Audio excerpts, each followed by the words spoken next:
Big up, big up, big up, big up, and welcome to Liverpool 12th Man Show. I am Liverpool 12th Man, and I am joined by the Irishman today. How are you doing, Irishman?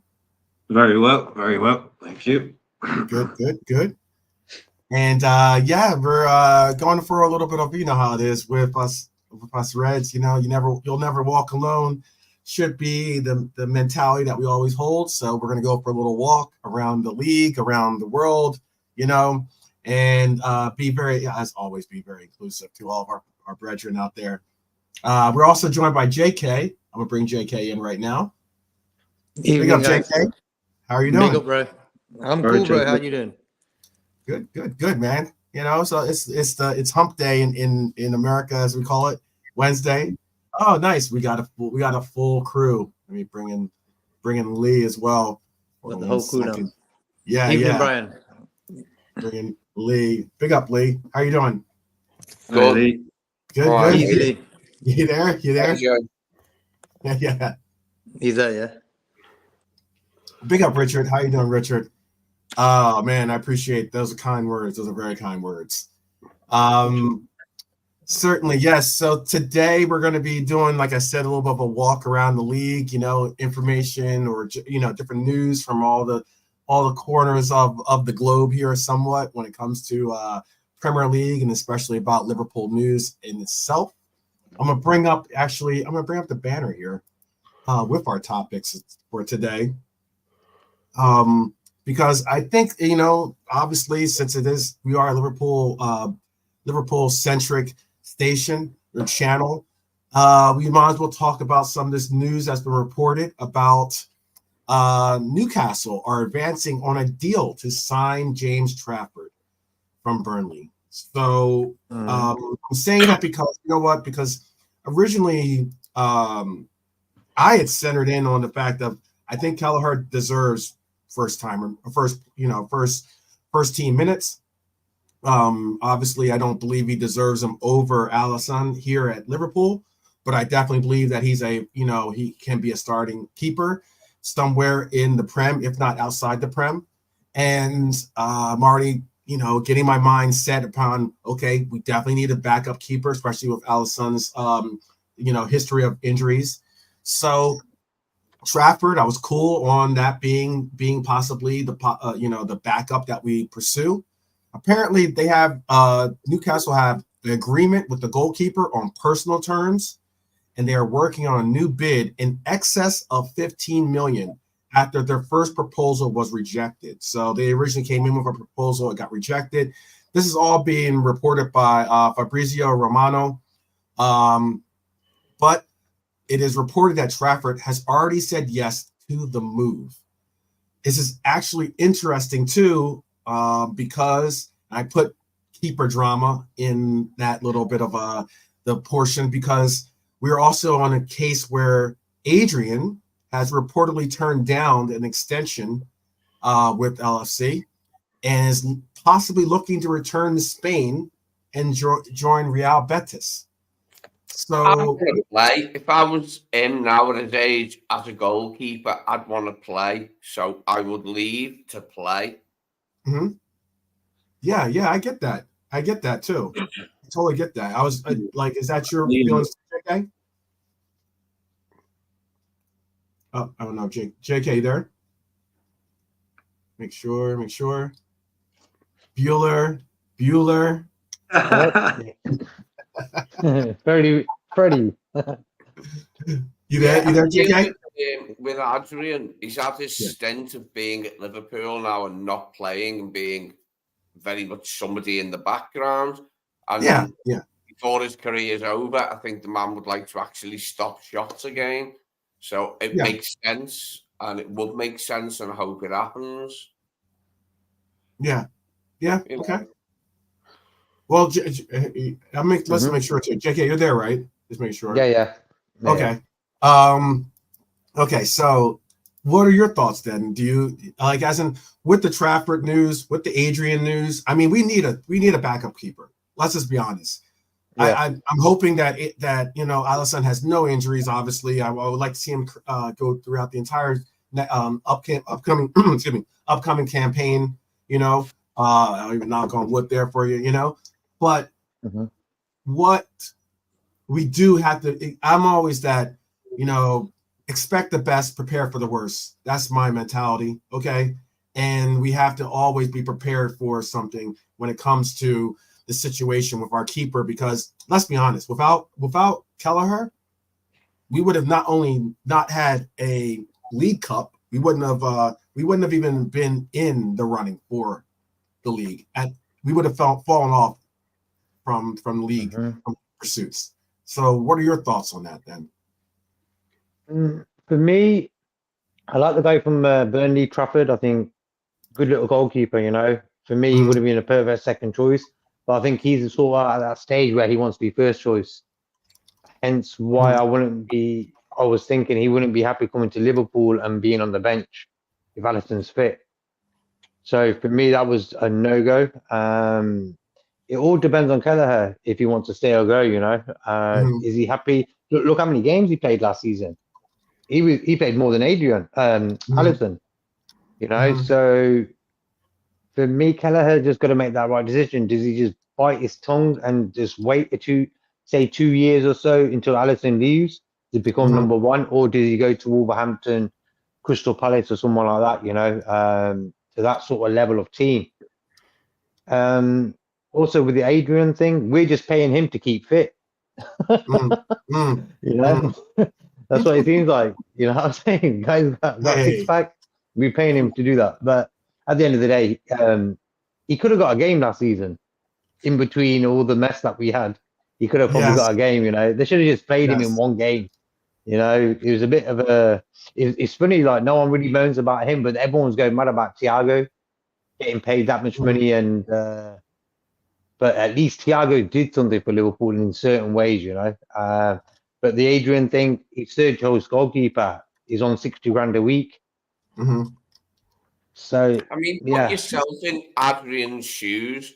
If you were a goalkeeper and you haven't played in years, like in any televised football that anybody ever seen, you'd want to play before your career was over, wouldn't you? And he's at that age where I think he'll want to play. So it would make sense for the man to leave, like. Yeah. That ground thing is all right, like for younger goalkeepers, maybe. Like, but I don't know, how old was Adrian when he joined us? 32. He's been here a long time now. Was he 38 now or something like, or 39?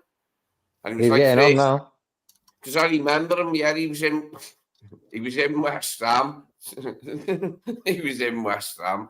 Yeah, I'll put it that way. He was in West Ham, wasn't he? And I remember him like being all right. That, like he did a few good saves, but then when he came to us, like he was all right, wasn't he, in the bloody thingy against Chelsea, the European Super Cup. But it was that game against Atletico Madrid where it was hard to score, and Firmino scored, and we were through. We were past Atletico Madrid, and then Adrian just done that nonsense, and we were dead. You know what I mean? An away goal at Anfield, like, and we were dead. That was just, it was too much, mate. I couldn't have him in goal again after that. That was too much. We could have easily retained the Champions League there if he didn't do that. You know what I mean? We would have retained it, I think, if he didn't do that. What are your feelings, Irishman? I mean, it is one of your brethren that is possibly, you know, going to have to, or possibly going to be finding new confines as for a team, and that being Kelleher. And, you know, with this news about Trafford maybe being off the books, or being, you know, off the table, I should say, and Adrian possibly leaving on. What are your thoughts on our situation at keeper? Well, just before the Adrian news came out that he was going back to Betis or turning down a new contract, the story was that he was been given a new contract, and I said I'm perfectly fine with that, to give him one more year, because we're probably losing Kelleher, and you don't need, you know, you don't want to lose 2 and 3, the fewer things that you have on your plate. And I understand it. Maybe it's because he's getting 70 grand a week, but every club in the Premier League has a third choice goalkeeper that doesn't play. They all sit on the bench, and I know JK is only kind of messing, saying we're only there to keep fit, but as you know, and as a bit said, when you have three goalkeepers at a club, when you train, they train separately, and a third goalkeeper who is a proper pro is essential to how they train. All the drills are based around having three goalkeepers. The third choice goalkeeper is almost a semi coach in terms of there. Now I know he gets paid 70 grand a week to help people train. Okay, look, it's elite sport, but this is just how it works to my best of my knowledge. Like Scott Carson at Man City till he's 48 years old. You know, third choice goalkeeper is there. They're essential behind the scenes. They're absolutely essential behind the scenes to how you train and how your club runs. They're not supposed to play. If we were ever in a situation where it looked like he might be playing, we'd be bringing somebody else in. And they've spoken about how that's happening. And I don't want to, I know it's not like I'd agree with what Lee is saying, but I would have thought it was something like that. But then when I read what they were talking about, he's going back to Betis to do exactly that. He's going back to Betis to be the backup at Betis, but also to basically be a coach there as well. So he's going to the coaching side of it, but he's not going there to play. Unfortunately, it's not a last hurrah in the sunset. He's going basically to do what he does at Liverpool, back home, go back to his hometown club. But he's going there to do what he does there. They are. Again, I know, like you could get somebody to never go on to that. Is he actually not going to get a game where he's going? No, he's going back there to do what he's doing at Liverpool, to be a third choice backup goalkeeper. He's going home, basically. He's going back to play. I thought that's what it meant. No, he's just going home again. No, he's just going home. On tally. Yeah, the Gallagher thing. It's been on the cards for 2 years now. When does he go? It's not does he stay. When does he leave? Yeah. Because he's got to go at some stage. And I just think it's about finding the right club for him to go to. I would have thought someone like Newcastle. Like we did it. I thought Wolves. I thought Wolves, by the way. I thought Wolves was a good choice for a club in European competition. But when a club like when we were talking about the other night, when we remember like Trafford cost Burnley 18 million. They're going to want 22, 23, 25 million for him. And if that's about what we can get for Kelleher, and we should be able to replace Kelleher with a top up-and-coming 21, 22-year-old guy that can play that number 2 role for 6, 7 million. You know, that we don't need to go out spending double, 20 plus on a backup goalkeeper. No chance. Right. And that's where you get up and there's good goalkeepers out there at clubs like, PSV, Bordeaux, wherever they might be, that's going to be the next guy. You go out and you get him, costs 4, 5, 6 million. And that's that job done, taken care of. One of those. You don't need to spend Trafford money. If he can go to Newcastle, fair enough. Fair play to him. But that's, I think, covers all 3 of those bases. Yeah. So Kelleher, definitely time for him to leave. Adrian, yeah, we just need another one. And Trafford, was never really on the table. So makes sense for him to go to Newcastle. That does make sense. They do need a proper kind of future goalkeeper. So they'll give. Yeah, I reported.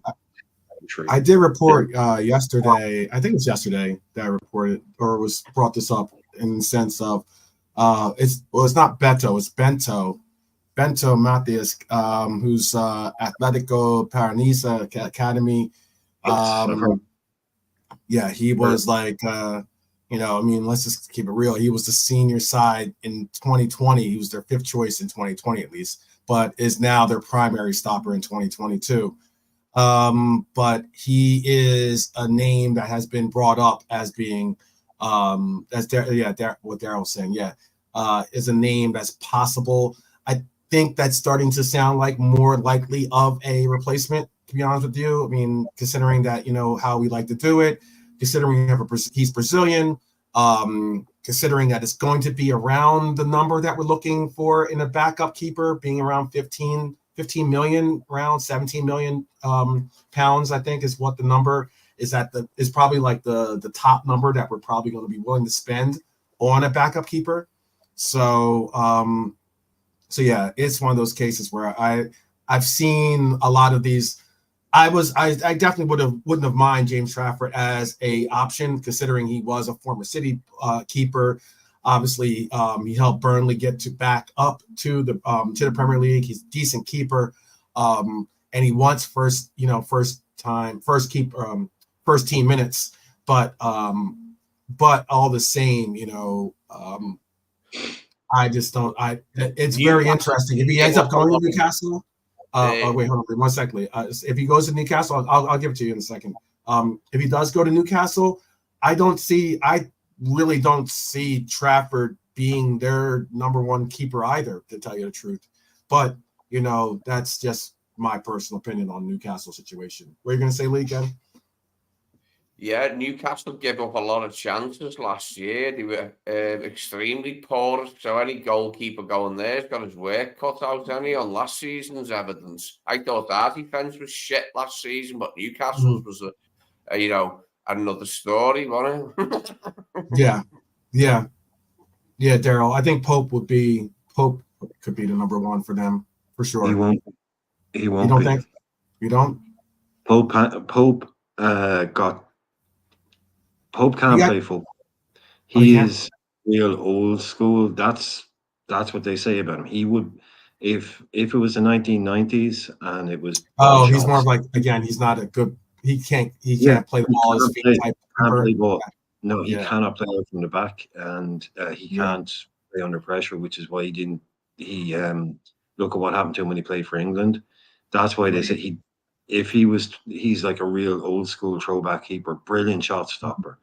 But for any manager that wants to build up from the back, won't touch him with a barge pole. He's good squad stuff and all of that, but he's such a throwback. It was Dubravka that was getting his game. Even the other guy that was potentially coming in, like Karius, was there. Pope is not one for. He's pretty old as well. So Trafford is a ball. He played for company, at Burnley. So obviously he's a build-up back keeper. They'll want someone like him in. Dubravka might start, but him for the next 10 years is probably what they're looking at. That kind of thing, get him for that kind of money. Like, I think Kelleher could go there and do that job. I don't think Trafford is better than Kelleher. I've never seen any. Like, I think Kelleher is demonstrably better than Trafford right now. So that's why I was thinking Kelleher could have played for a Newcastle, or like if Aston Villa bought him tomorrow and Emi Martinez was out for 12 months, I don't think he lets them down in the league or the Champions League. But that's just my opinion on Kelleher. I think he's good enough to play at that level. I just think it might be hard to land him at that club. So I think he might have to land a little bit like you were talking about, the Wolves kind of level. Yeah.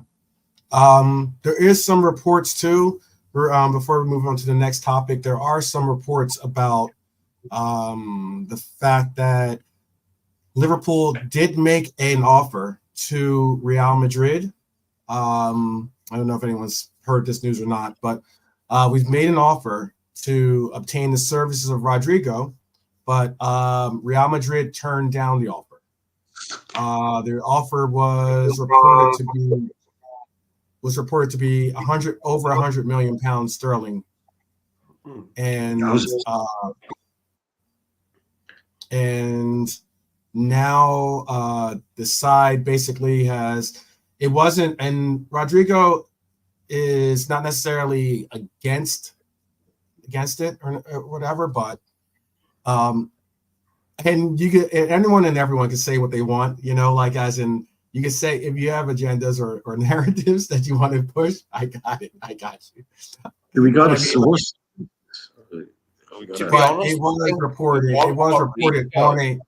it was reported on an actual news program in Spain. This is off a news program in Spain that was reporting about the attempt to get Rodrigo. Okay. Yeah, I can wait. I can wait for Rodrigo. I think when he's not getting a game, if that's what's going to happen when he can't get a game, is when we should go in for him. And that's not right now. Let's wait till the season started, see what's brewing in January, and then have another look. Yeah, I agree with that. That's a good point. The thing about their signings with regards to that is Endrick central, Mbappe left if he gets his way, or central. Vinny left. They haven't bought a load of right siders. I don't see his place. I don't see Mbappe playing on the right and taking his place. I don't see Vinny getting shifted and taking his place. I don't know. I could wake up tomorrow and go, haha, look, he does play there now. Okay, but I don't see that. So I don't see who's knocking him out of the team. Because I could never understand why they would buy Mbappe and Vinny. When they both want to play the same side. So I think it's going to be a lot harder than that. Just the guys just won a European Cup. To be honest, it's such a big club that playing a lesser role is not a problem very often for even really good players like Rodrigo, and I wouldn't blame him for staying there ad infinitum, whether he's starting regularly or not. Even if City came in for him, he'd probably be like, nah, I don't know where. He's going to be a tough buy, really, and you've got to convince the kid. And no offense, I'm all backing the new man, but I mean, he's not. Oh well, I've always wanted to play for Arne Slot, has he? We ain't got that pull anymore. That pull's gone. That pull's gone. Yeah, that pull's long gone. That cart is long gone, and that's I remember. I've people underestimate or undervalue what it is to play for some of these world-renowned coaches. Some of the first things that people asked, as in when Haaland signed for City, the first things were, how long is Pep going to stay for? But when are you going to Madrid was one of the Yeah, I think with Rodrigo, it's something for future reference. Maybe it's not right now. I just couldn't see it happening right now. But in the future, maybe, who knows? Who knows? I think that your point though is a valid point though. I mean, look, I think and we're going to move off this topic in a second, but I think your point though about waiting for okay, if you're not all on board on getting a move right now, okay, that's one thing. But to know that you're going to be looking at a pretty congested midfield, or excuse me, front line, with Mbappe, with Junior, it's going to be a situation where I know that Brian said that he believes that Mbappe will go central. I'm still waiting. I would still want to see that before I co-sign on that, because I know that one of the major sticking points for Mbappe on moving in general, even when he was at PSG, was he was not interested in going central. He wanted to stay out wide. That was my point, but that's what I'm saying. It's where you have Vinny and Mbappe, you have one spot. How do they make that work? I don't. I'm not saying it's an argument or whatever. I just don't understand if they both want to play there, who plays there? Who plays there? Right, exactly. Yeah. So when the whole Mbappe thing was coming around, I was like, oh well, they're probably going to have to sell Vinny. Yeah. So we should be trying to get Vinny. Yeah. So I don't know I really don't know. I would love us. If we got Vinicius Jr., I would love that. Could you play?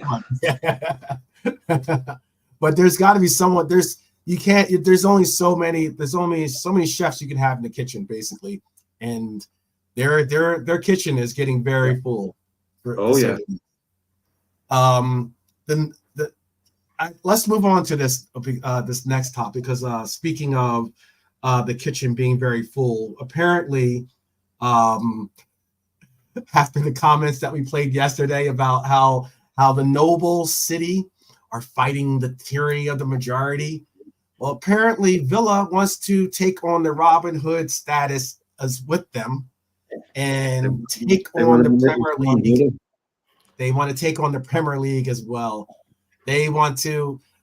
So if anything, you can certainly thank City for. It's now apparently this waiting queue almost now of teams that are taking issues on certain subjects that they didn't get their opinion or didn't get their view on, and now they want to hold the Premier League to the fire over. They've mobilized. It's kind of interesting, by the way. It is kind of interesting that our Leicester brethren here is possibly, I don't know if that's a sign of support for Villa or not, considering Leicester's situation. Yeah. But let me read some of this background behind it as well. Let me read some of this background for you from the article that I have. I want to say hello to people I haven't said hello to. Yeah, sure. To Bernie and Ant and Cedric and all those people that have come in the last few minutes. Loads of people come in, so that I've been saying hello. I didn't get a chance to say hello. So yeah, hello, sure. Yeah. Loads of people in. Loads of people in. Oh, it's got a little bit of a okay. So Aston Villa owner Nassef Saris, right? I believe. Again, I apologize if I mispronounced his name. I'm not.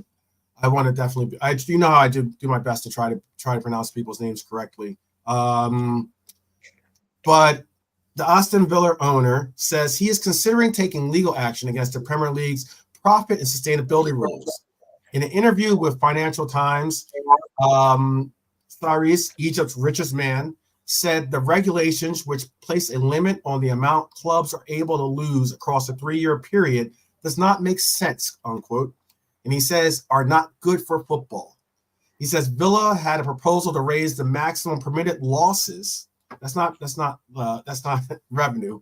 It's losses, permitted losses from 105 million to 135 million, which was rejected by the Premier League's annual general meeting last week.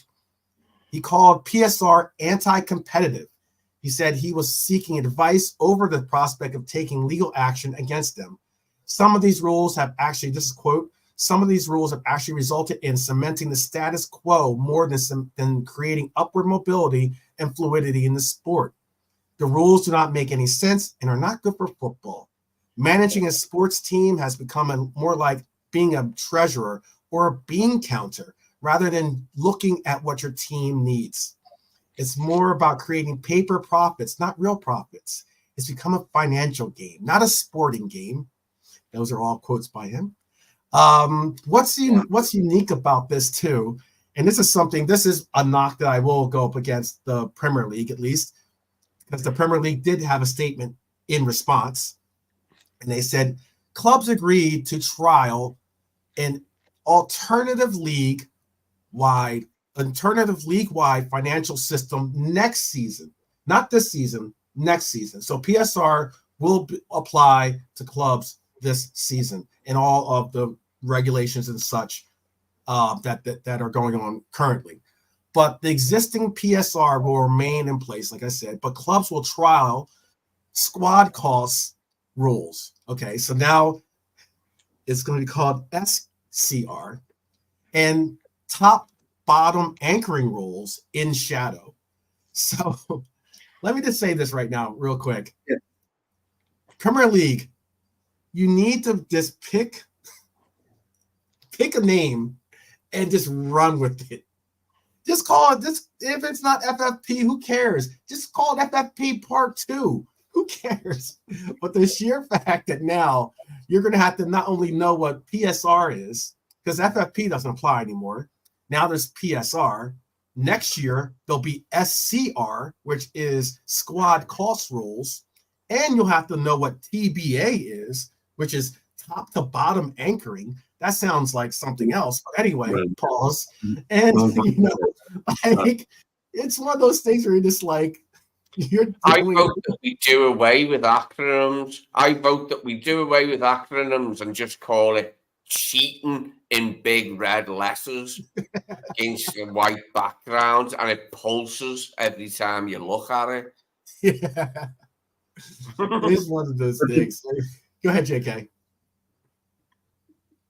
The whole, I've been saying for years, football is out of control. You know, we've seen it in the way they've just market everything, the increasing prices.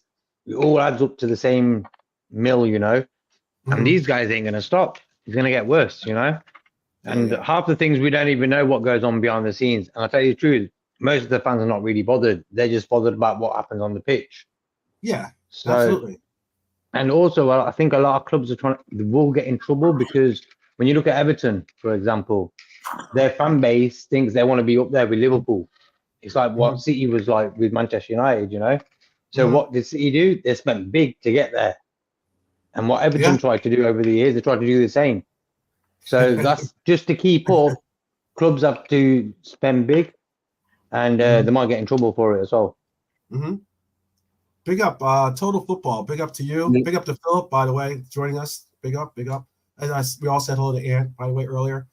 There is it's a lot of letters, a lot of letter brigade. Basically, it's more like it gets to the point where it's almost like you lose the support of the public because the public can't follow along, you know, and it's difficult. We haven't seen this stuff before. I mean, this is like our national sport, and we haven't seen this stuff before. And the language being used is just bloody bizarre, and it is proper weird. It is a strange one. This very, very strange. I do have another. I have a fun little take as well on this whole situation. But I wanted Irishman. Did you want to chime in on something before I do? Yeah, just a few things on Villa. Villa won the European Cup. They won in '81. They're a proper club. They're a big club. When I was growing up, they were always one of those teams. Lots of Irish players. Strong club, you know. Rock solid. Just one of those rock solid clubs, right? Sure. So, you know, fast forward, Ant will remember this. He's a championship specialist, so he'll remember this. Villa played Derby in a playoff final. And that was when they talk about the most, you know, the richest game in football. The two of those clubs had gambled to the hilt on that. And I mean gambled to the hilt, right? Whoever won that game was going up and they were getting the Premier League salvation. And whoever lost that game was going to be in big, big trouble. And Ant will tell you where Derby ended up after they lost that playoff. If Villa hadn't won that playoff final, and by the way, Villa were in the championship. Why are they in the championship? They should never be in the championship, right? So if Villa had lost that game, one of the most unbelievable bloody Hollywood crazy games in football history, or football every single season, the playoff final, everyone gambling the house, the mortgage, everything on getting to the Premier League. Derby nearly collapsed. Derby nearly went out of business, right? Right. So what happens to Villa? Villa get their savior. But what did Villa do? Right? Aston Villa, European Cup winners, one of the most established clubs in England. What did they have to do? They had to sell Villa Park. Nobody knows this. Aston Villa sold their stadium about 4 or 5 years ago to stop themselves bankrupt, stop themselves going bust. They had to sell their own stadium. Imagine if Liverpool had to sell Anfield to go out a bit to stop themselves. This is where we are. This is where we are. So how have these guys ended up in this situation? People say, let them spend this, let them spend that. That's cool, right? That is cool, okay? Right, that is cool. But you're assuming that the people who come in with all these Wild West spend what you like moves are rock solid people, and they're not going to mess. Because look at all these clubs that went out of business. Why did they go out of business? Because they overspent. There's only 4 places in Europe. There's only one person that can win the league. Some guy coming into your club, promising you the world, coming up with all these sponsorship. How many times if you don't have these rules, then your club will potentially go out of business because some con man, like Ant has just talked about there, Mel Morris, will come in and ruin your football club. Now, it looks like a glass ceiling because only the rich can spend. Well, that's just how these cards have fallen. If you want Wild West, anyone can spend whatever they want. Your team is going to get taken over by some bunch of cowboys that are going to be gone in 3 years. Oops a daisy, ye owe 800 million. Yep, it's wild. I know. That is what is going to happen. That's a great segue because that's what it is, man. Like, for all those that are anti-American ownership and everything else, I'm like, they're not the Cowboys that are coming in and trying to do these crazy, financial like maneuvers and shakes of the situations. A lot of these cases are from different areas of the world, and again, this has nothing to do with your ethnicity and nationality. That's what that's what the major part and point of why I'm bringing that up is that it doesn't matter where you are. You could be apparently a Cowboy. It's a bloody sport. You don't give a shit where bad owners or bad owners of your club or bad owners of another club come from. If they're bad owners, you don't it's like a bad them. Ownership. Exactly. Exactly. Bad owners exist from every part of the world. There's no region of the world where you're just like, oh, we should expect great ownership from that. No. FSG could come from the moon, but I'd still rip on them for being tight with transfer money. Yeah, and you're more than welcome to do that. Yep, I agree completely. This was the part that I wanted to bring up to real quick, and I'll put this in the chat so that you can so you can have some conception of what it is I'm talking about. But Villa's wages to turnover ratio, the percentage of money spent on employees' salaries, and that includes obviously that's not only just the players, it's like the employees, meaning everyone that works for the club. Everyone that works, the backroom staff. It stood at 89% in 2022 and 2023. 89%. That was the fourth highest in the Prem. Okay, I'm going to ask the panel, and I'll ask the chat as well. Can you name the top three clubs above that? Would you even be willing to take a guess? It's wages to turnover. Well, most clubs spend around 60 to 70% of their turnover on wages, basically, just on player wages. I mean, a lot of most championship clubs are above 100%.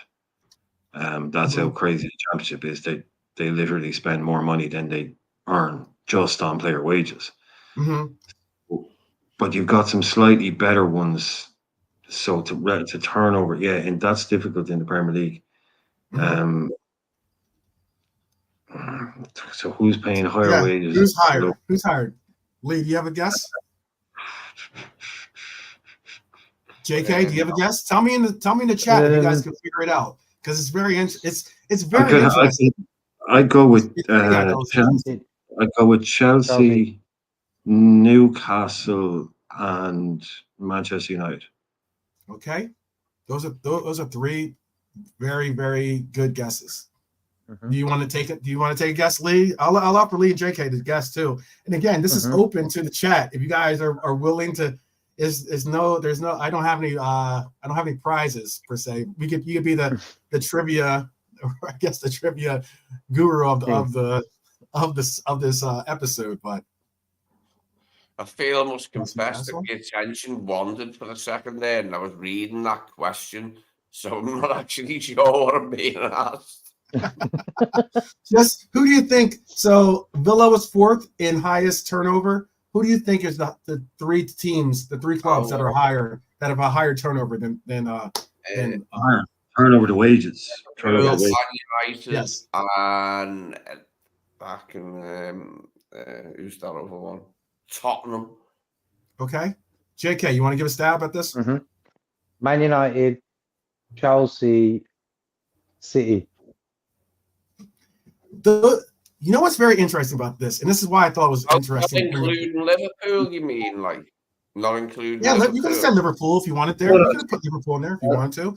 We all know Liverpool is pretty good when it comes to their book management, though. Let's just be honest. Yeah. This current team is pretty decent at book management when it comes to. Yeah, we make money. We make good money, like, don't we? So can't see how Aston Villa would have made any more. Chelsea, Spurs. See, this is why.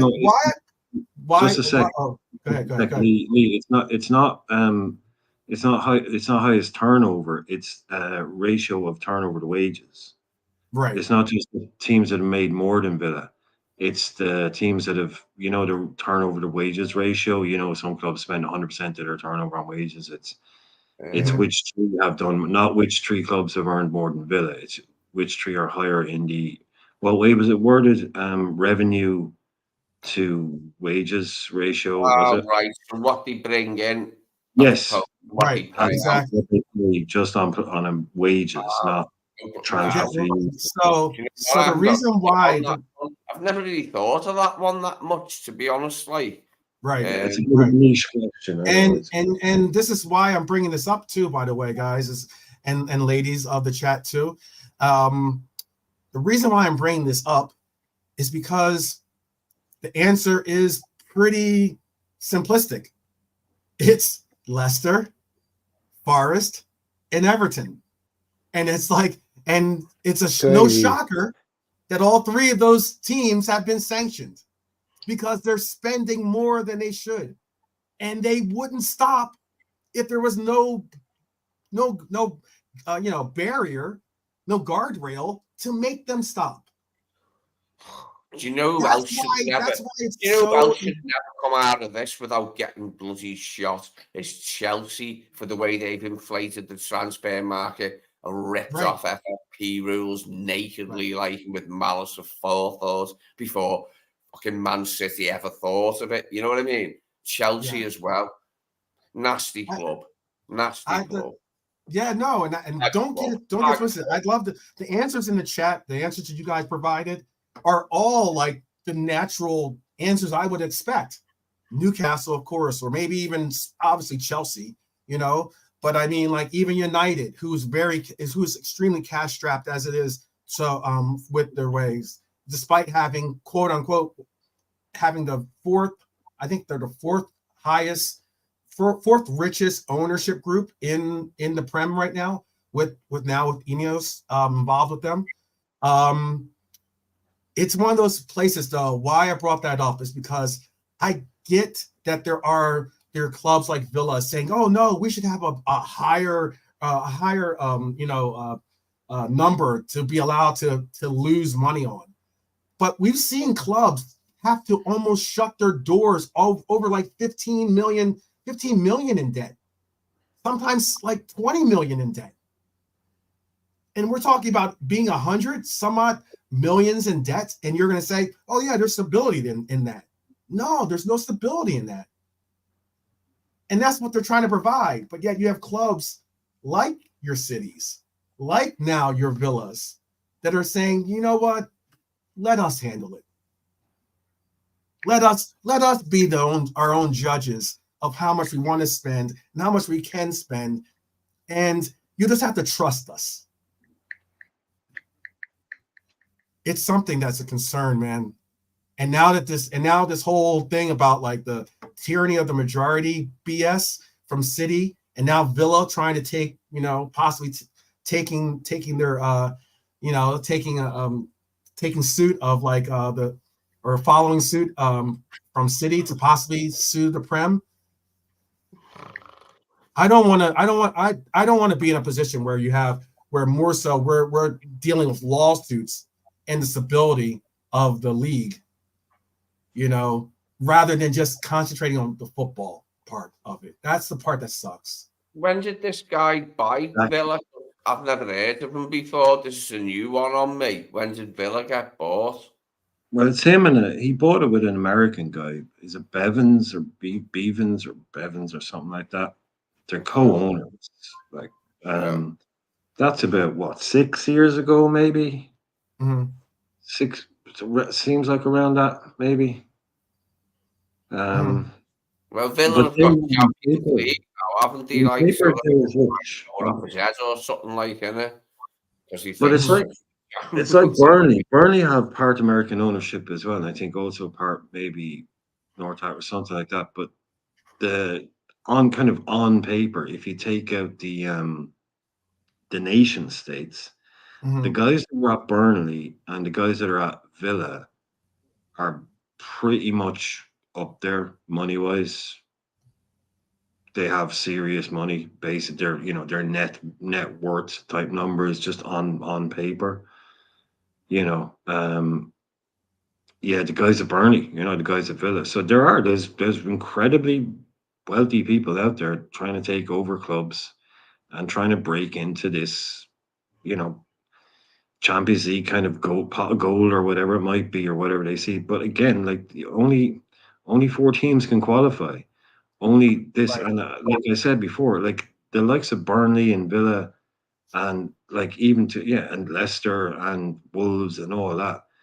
It's like you can go out and buy the best new things, but if you don't think the Arsenals and Liverpools and Man Uniteds and Man Cities and Chelseas of this world are also going to go out and do that, you don't just have to go out and spend your money. You also have to go out and beat them, and they have all the historic stuff in the background, the fan base worldwide, all the money that brings. Mhm. They're not Mhm. just going to like you can spend all the money you want, but if City do it as well, or Arsenal, Liverpool do it as well, you can't force them out of that first place. There's only Right. one place. So the teams, if everyone spends the same amount of money, if everyone can spend the same amount of money, it's going to be the clubs that have built up 100, well, 40, 50 years of success. In City's case, they've done what they've done. But in the likes of Man United, Liverpool, Barcelona, Real Madrid, you can't press fast forward on that if you're a No, you new owner. can't. You can't. I think that's the one thing that going off your point, and I'll allow for JK and Lee to also comment on this before moving on to our next subject. You can't. You're right, because I think that's the thing that frustrates Newcastle is that a lot of these rules were created because of a lot, or not a lot, but some of these rules have been created because of Newcastle's ownership group taking the reins of Newcastle, and Newcastle understanding that that these rules were going to be created and they would still have to be subject to them. And it also is Newcastle looking at their counterparts in City being technically you're not allowed to have state run ownership. That's quote unquote. So whenever you hear these, like I know that sometimes we also I myself have said, a state owned club, blah blah blah, and people often like as in technically City isn't state owned per se, but we all know that they are state owned in essence, allegedly. I guess I got to put in there too. I don't know. I don't want to get sued, but like, but the state has ties in this and that to the ownership in one way or another. They have some type of tie to the ownership group, but they're not allowed to be state owned. So because of such, they create some like independent company within the company. They do all this legal type maneuvers just to get around it. But we all know, though, Newcastle has a lot of money. Newcastle laughs at City's money. Put it that way.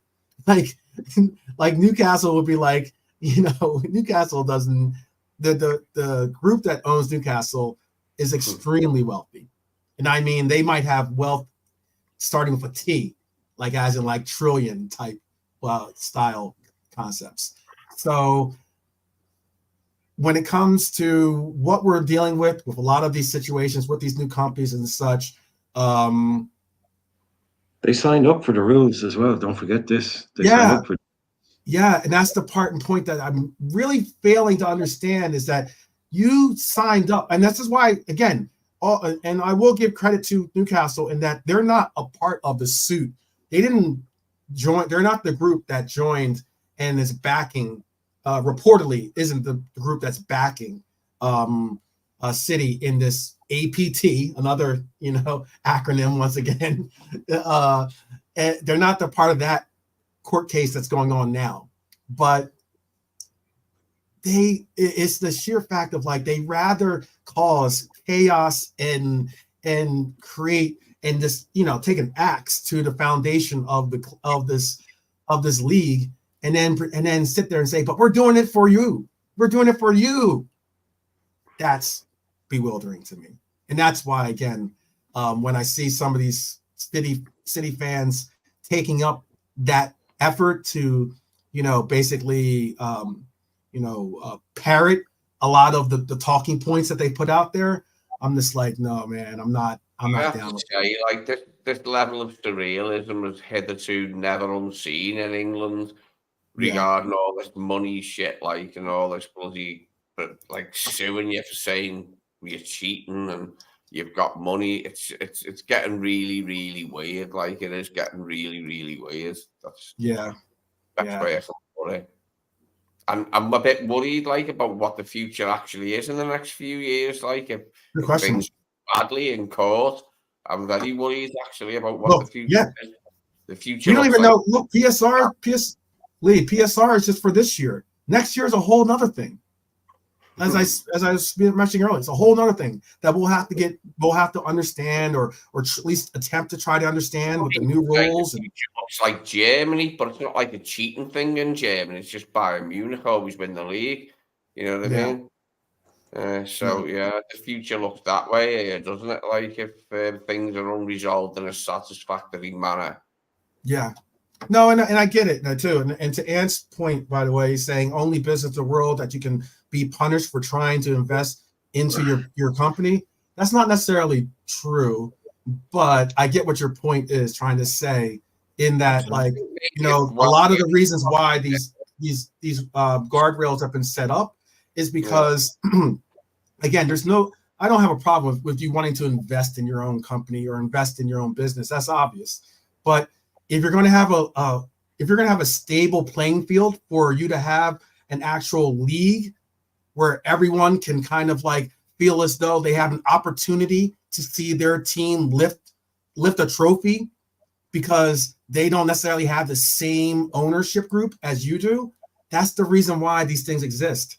Like, as in, if it's going to get to that place and point, then just allow for the state-run place or whoever's the richest person in the world own all the teams and just go from there, because you're not going to have a real stable playing field to exist as a club. Especially with the way that the clubs exist? Like, for instance, I know here in America, there's no relegation really when it comes to the teams. You have a franchise, and that's it. But in, obviously with relegation, you're going to have teams that don't always have have those rich owners that you're talking about on some of the levels. And if you're going to be bringing those clubs into this league, you want them to at least have an opportunity to stay. That's what they're trying to establish. And that's what I'm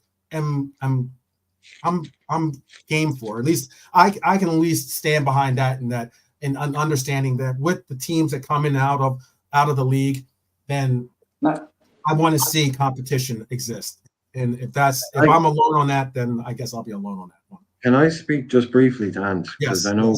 And then we'll go on to, I'll let all three of you have your last say, and then we'll go on to the next topic. Go ahead. Yeah, because I know Ant, I mean, like I said before, like he's a proper fan. I mean, he's not just totally. He's not just online here bitching and moaning. He knows what he's talking about. Totally. And I get like that Ant doesn't want to hear a Liverpool fan say that the reason Leicester shouldn't be allowed to go out and do yada yada yada is because clubs like Bury and Derby nearly went out of business. I get that, okay, totally. But unfortunately, this is a net. We need a net. We can't fix everything individually by applying everything to every club. And this stuff about going back 40, 50 years ago about clubs buying big players, well, that's because they have crowds. I mean, come on. Seriously, that's not what about 70 years ago? These clubs signed up for these rules. So if they don't like the rules, but they signed up, okay? They literally all sat down at the table and went, yeah, we agree. These are the rules of entry. We agree with. We've signed up to them. So now we can play in your competition. Now we're in. Oh, now we're suing you because we don't like the rule. That's just childish, right? But I get, Yeah. I said this on the other end. There is no catch-all. There is no silver bullet for this. Because if you've got a guy at Leicester that can come in and go, I can guarantee 500 million in funds. It's there. I can guarantee it. Okay, we're not bringing it in commercially because we're not worth that much in advertising. We can't get an advertising deal like Liverpool can because no, we're not as big as Liverpool or Real Right. Madrid globally. Right. Obviously, we can only get a 10 million deal. Real Madrid can get a 100 million deal, but we can guarantee that that 500 million is there in the bank if we want to go out and spend it. Yeah, I totally get that. That you should be able to go, okay, right, that club is solvent. It's good, but they're not going to do it for every club. So they're trying to come up with a catch-all system. And guess what happens when you come up with a catch-all system? Pretty much nobody ends up happy. Yeah. You know, nobody gets what they want, and Yeah. everybody is but it's there. Like I said, you're talking about 92 league clubs, or Premier League clubs as well. And you've got their league clubs. I'm a romantic socially. You may not believe it, but I'm a romantic when it comes to football. I don't want to see these small clubs going out of business because idiot owners come in and fools get allowed to take over clubs. But the Barry and Bolton issues at EFL fits. Yeah, exactly. That's what I'm saying. That it's just horrible. These idiot owners get left in to take over these 120-year-old clubs that are at the heart of communities and have been for a century. And in the space of 3 years, just burned them to the ground. Burn them to and the then ground. walk away Yeah. and leave 2 million in debt and a Phoenix Yeah. club. And That's usually, the- and then also usually have a golden parachute, possibly to Yeah, that's what I want to get out of it, to get out scot free and continue to be a millionaire. Yeah. Yeah, that's all I want to see stopped. And I get how that doesn't apply to up and coming clubs. So there is no silver bullet. That there is no. I mean, you could pay someone 10 million quid, and they can come up with a solution to this that keeps everyone happy and works for everyone. So, I mean, and people who are much, much, much more intelligent than I am and can work so I don't know. I really don't know. I totally get where Ant is coming from. I totally get where and I can understand Kyle's point too. I understand Kyle's point. Come on, Look, Ant, got come some new on. names in the chat that I know. I understand. I can No, totally but we understand. need to get Ant to come on, and we can have a chat about it. Yeah, we can have a discussion or a debate, however he wants to look at it. Certainly. Lee, did you want to say something on this topic, or did you want to move on? Or move on, yeah. Okay, yeah, you looked a little behind. JK, did you want to do the same, or did you want? I'll allow you to have a last say. Yeah, I'll take my same as Kyle. Okay, all right. Yeah. So yeah. Let's move on to a funnier subject then. Something that even some of our guests from other teams here could probably laugh at with us, and that is Eric Seven Hogg has apparently signed, or not signed, excuse me, has apparently been given a thumbs up as continuing on as the Manchester United coach or manager, whichever. I know that title is now being decided upon. But what's very interesting is that Ineos has given him the vote of confidence, but it's not going to be easy sledding for the Dutch manager, to say the least. I have a couple of questions here for the panel, and obviously you can chime in the chat as well. What kind of deal do you think the manager or Erik ten Hag will be getting now that his agents are already working out terms for a new contract? Do you think that he'll be given an actual 2-year extension, 3-year extension? Is it a 1-year extension? What kind of deal do you think he's going to get?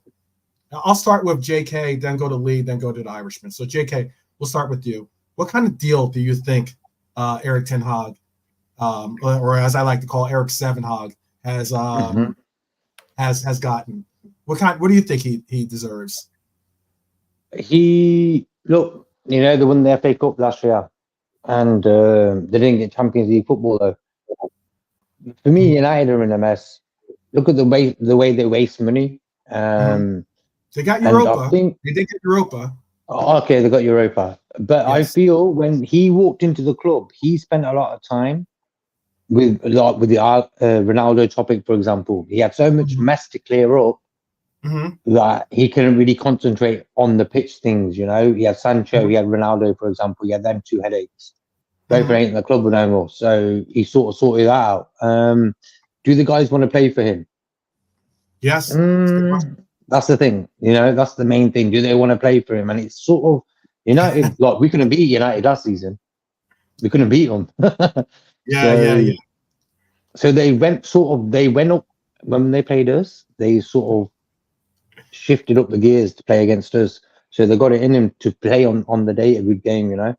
Yeah. But for me, I'm happy. The longer he stays there, the less of a threat they are as a club for me. Okay.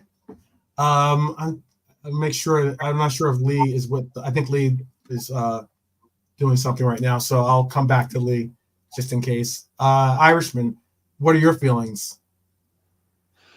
I know that a lot of us are hoping, just as Ant just said, he's hoping for a 7-year deal. I got you, Ant, on that one. I know that I just put up Redbird's a lifetime deal, lifetime appointment. I would love that too. But what are your thoughts? What do you think that they need to? Because they have to give him they're going to have to give him a deal, and that's what they're working on right now. Yeah, I suppose. What does anybody know off the top of their head what he would be on currently? 2 years left. Oh, I could tell you that. No, this is his last year coming up, actually. Oh well, so there you go. Yeah, so to give him probably another 2, that would give him 3 more years. I think, like, I'd be again the guy who, if you kind of stand back and look at it, has achieved certain things at that club, and then when you look at what he did with Ajax, he created a brilliant team there. So I'm pretty sure he's not as bad as the guy that's at United. I just think you could pretty much, even a Pep or a Guardiola that was to go in there, I think they'd look worse than they are because of just how much of a mess that club is. So someone like Ten Hag, they could almost kind of accidentally get it right just by sticking by him and allowing him to eventually get his own players in, maybe. But yeah, I don't think anybody really over the last 6-7 years could have done much at that club other than maybe a fully backed Klopp or Guardiola.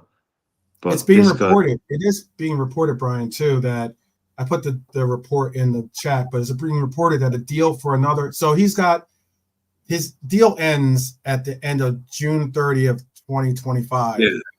So it's ending in this next upcoming campaign, but it has an option for a year extension on top of that. So it ends in 2025 with the option to renew for an additional year.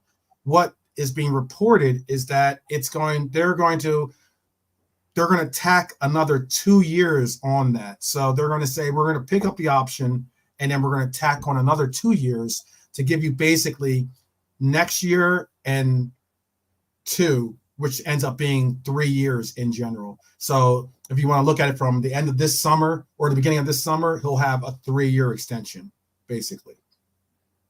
Yeah, I don't know. Like, the guy, nobody knows how this is going to. Like, this is again. I mean, this is a huge summer for Manchester United. Yeah. Unless they get it right behind the scenes, unless they get the people who are buying the players right, unless they get all of that stuff correct and lined up, I just think pretty much any manager there is kind of irrelevant. So they may as well just keep the guy. Perhaps. I don't know. He's bought some of the players, like, because if they were to go out there, would you trust them? I mean, apparently Tuchel, like, the Tuchel one is hilarious because apparently Tuchel walked away because he got the feeling that Radcliffe wasn't going to offer him the job. So it's like, Jesus, what is going on here? Like, all that stuff is coming to the press. So yeah, the clown show, bit of circus, usual stuff. So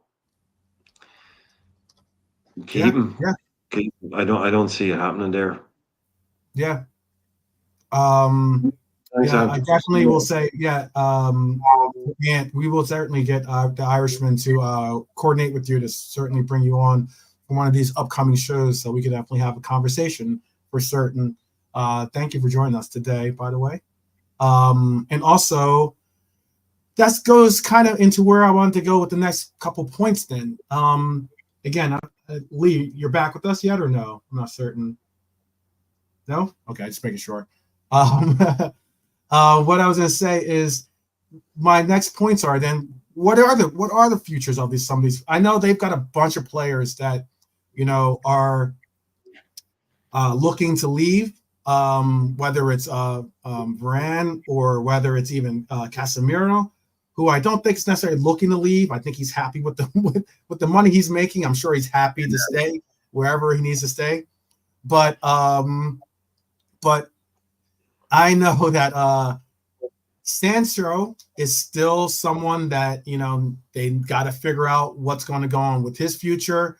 I know that there has been actual rumors out there that Marcus Rashford might be on the chopping block, in the sense of like he might be someone that they're willing to let go of.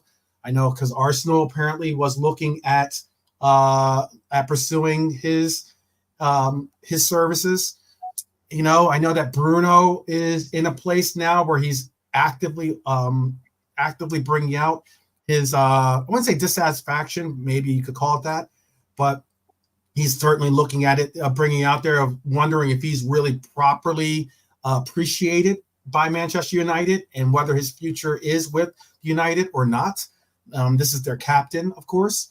So there's a lot of questions on a lot of players that they have. And again, I mentioned how, the influx of cash into Manchester United certainly brings the ownership group, a viable resource. But yet it ultimately gets down to their PSR is in a bad place at the moment, because I know that their PSR is not good. Is not good because of signings like Casemiro, because of signings like Varane, because of signings like all these high price signings, because of your Anthony's, that are very high price signings and they're on high price wages, and yet they're most likely not going to get their money back on these players even if they were to walk away from these players. So it's an interesting consideration. And then to tell me that you're now going to say, hey, Eric Seven Hog is now going to be the manager for the next 3 years. I don't know what the future holds for United. Do you have an idea, Lee? Do you have some ideas? I hope it's more of the same and business as usual, like in terms of them getting anywhere near the Premier League or any other important trophy. But I don't see Rashford leaving United. I can't see that one happening. I can't see them letting Rashford go. All the players, I'm not sure. Fernandes either. I mean, they're not going to let Fernandes go, are they? Or Rashford. Other players maybe, but I just don't see Rashford was on the book. Rashford was rumored to be looked at he was. I mean, look, they, as Honesty just said. I mean, I'll have to verify that number, but Honesty is pretty accurate with a lot of things that he puts out there. So, 35 million to spend around that or something along those lines, as in according to PSR. I know they are cash strapped when it comes to being able to bring in. That's why it's so funny. I hear these names, or they're interested in bringing in Lenny Yoro. They're interested in all these different players, and I'm like, yeah, but that's all. I've also read the fact that they want to go for a DM, but that depends on if they can get a good price on a DM, and they're going to have to figure out they're going to keep Amrabat, who they have again, on loan, but is a high price player that they have in their works that isn't really high price value per se. And like, they've got there's definitely players in their squad that are going to move on this summer, but I Mhm. just don't see Rashford as being one of them. Yeah. I don't think Fernandez would move on either. Like, I think they've Well, got Fernandez wants a pay raise, by the way. Lee. That's the reason. Yeah. FA Cup was big for them and their fans, and like the whole thing, the vibe around the club. It improved the vibe around the club, and Ten Hag staying because of it. Like, so, yeah, Mhm. we'll see what next season and the season after brings. Mhm. It just isn't anything important trophy wise. Mhm. How about you, JK? What are your thoughts on this? On the enjoyable drama that is Manchester United, to say. Exactly what Lee said about let it carry on. Yeah. Man United and Chelsea shows me how you shouldn't run a club. Overspend, and they haven't got people in the club who can actually say, yeah, that's the guy to go for. They wasted so much money, Man United and Chelsea. So in that way, I'm happy that Liverpool don't do that, but I'll be happy if Liverpool actually spent a little bit of money. But but all in all, Man United, ever since Fergie left, it's crumbled. Their empire. Man City came in, took it over. So good days. Mm-hmm. The thing with United after Fergie left, like, it wasn't so much like, oh, terrible decisions, owners' decisions, boardroom. It was just like he was so good and was there so long that when he left, it was just inevitable that there was going to be a void. You know what I mean? Yeah. Very true. Very true. A lot of questions to be answered for United, and there's not many answers that they necessarily. I mean, like, look, no, I don't think many coaches or many players are saying, you know what, Eric Seven Hag is there, so that's why I'm going to United. Like I said, I tried to get into a conversation with Terry, but he doesn't necessarily. Terry, unfortunately, from the terrace, is more interested in bringing on Liverpool supporters that are more intrigued on flying banners above Anfield than they are really putting it out there, putting out some real, like, real solid takes at least. But yeah, I was trying to explain to him that their cash trap situation and their situation with the names, like, as in, you could say you want a player, but like, as in, that same player there's undoubtedly a tax that gets put on, whether it's Chelsea, whether it's Liverpool, whether it's Manchester United, whether it's any of the rest of the big six. Okay, there's a tax that gets put on a player that you're interested in, and it's just that simple. If you are a Liverpool and you want to go for, I don't know, you want to go for, like we were just mentioning, Lenny Euro, from the French league. He might have gone for 12 million. He might have gone for maybe 15 million. But now that Liverpool's going for him, it's 20 million. It's just that simple. It's the same thing. United falls under that same umbrella. I don't think I'm wrong by saying that. Irishman, do you no, look, they're going to have to move, not just like the 35. I'm assuming that's a number that people have been told that that's what they've got in their budget. Mm-hmm. They're going, like, they can make a big difference by moving wages. Like, they'll beg people to take Casemiro. Like, they will be begging. Like, there's talk about Jose Mourinho is going to Fenner now, or is he going to Gala? Did he go to Gala or Fenner? I think he went to Gala, and he wants Wan-Bissaka and Scott McTominay. They'd love that. 50, 60 million for the two of them, and a big chunk of wages off their books. Then they get rid of Casemiro. They can, like, they're sending brochures out to Saudi clubs with Casemiro on the front page. They want him out. That's a huge lump of money gone. Then all of a sudden they can spend 120. 140. And then then they sell one more player. They get a deal for Sancho, maybe get him out the door, get his huge wages off the books. Then they can probably spend another 50 million. So it won't take much to, turn that 35 into something different. But they do, they need some pansies out there or some patsies out there to take their deadwood off the books.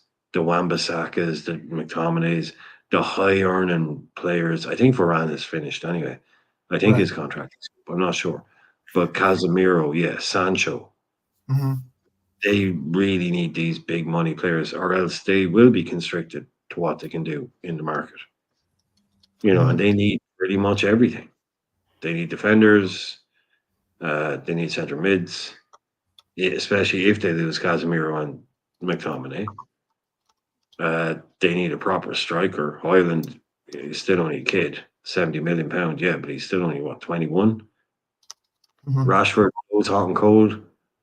No, like nobody else. Rashford on his day, what a player! Then Would you take Rashford? Would you take Rashford here at Liverpool?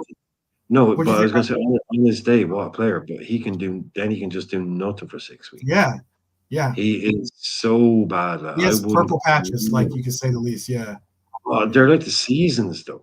It's like he'll be good for 3 months and then awful for 3 months. Like I can take good for 3 games and then has a bad game or what.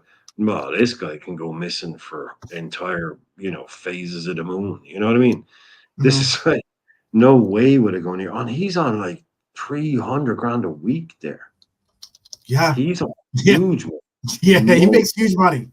Huge money. He's on salad money, so no chance. Yeah, some guy. That's incredible. No, that's Man United. That's them wanting to keep their talisman, star boy kind of thing. Just look at the player he is. Look at his numbers. Watch him every week when he does nothing in games. Nah. If he wasn't English, if he was French, he'd be a £10 million player. Yeah. Which real quick, we'll go around the horn here. Go around the panel. I take it as a no from you, Irishman, on Rashford. Would you take even at a pay cut? Obviously, we're not paying him $30,000, but I mean at a pay cut. Let's say he comes in and he says, "Yeah, I'll play for $250 or $220." No, it's a major pay cut too, by the way. Would you take Rashford, Lee? Me, no. No. I couldn't see him at Anfield. Maybe if he'd never played for Man United, possibly. But what was I going to say about United is what I've enjoyed in the last whatever many years we've had under Klopp and with us and Guardiola's City always being the top 2 teams. I've enjoyed seeing that United squad does have talent in it, but it isn't going to win anything meaningful. And that's the way Liverpool were when United were on top. And I've enjoyed seeing them in the same state where they've got a half-decent team, but they're just nowhere near winning the league. Okay. So Flaky. I guess that's a no. Flaky. That's the word. Flaky. We could be by far the best team in the league on our day. But then next week, we could just be absolutely diabolical. Whereas United were just brilliant all season. It was just the flakiness of it. And they have that now. They can go out, United can go out and be really good in one game. But they can't put a run of games together. They couldn't win a league to save their lives. No consistency. But in one game, like they did against City there in the final or whatever, they can go out and look decent.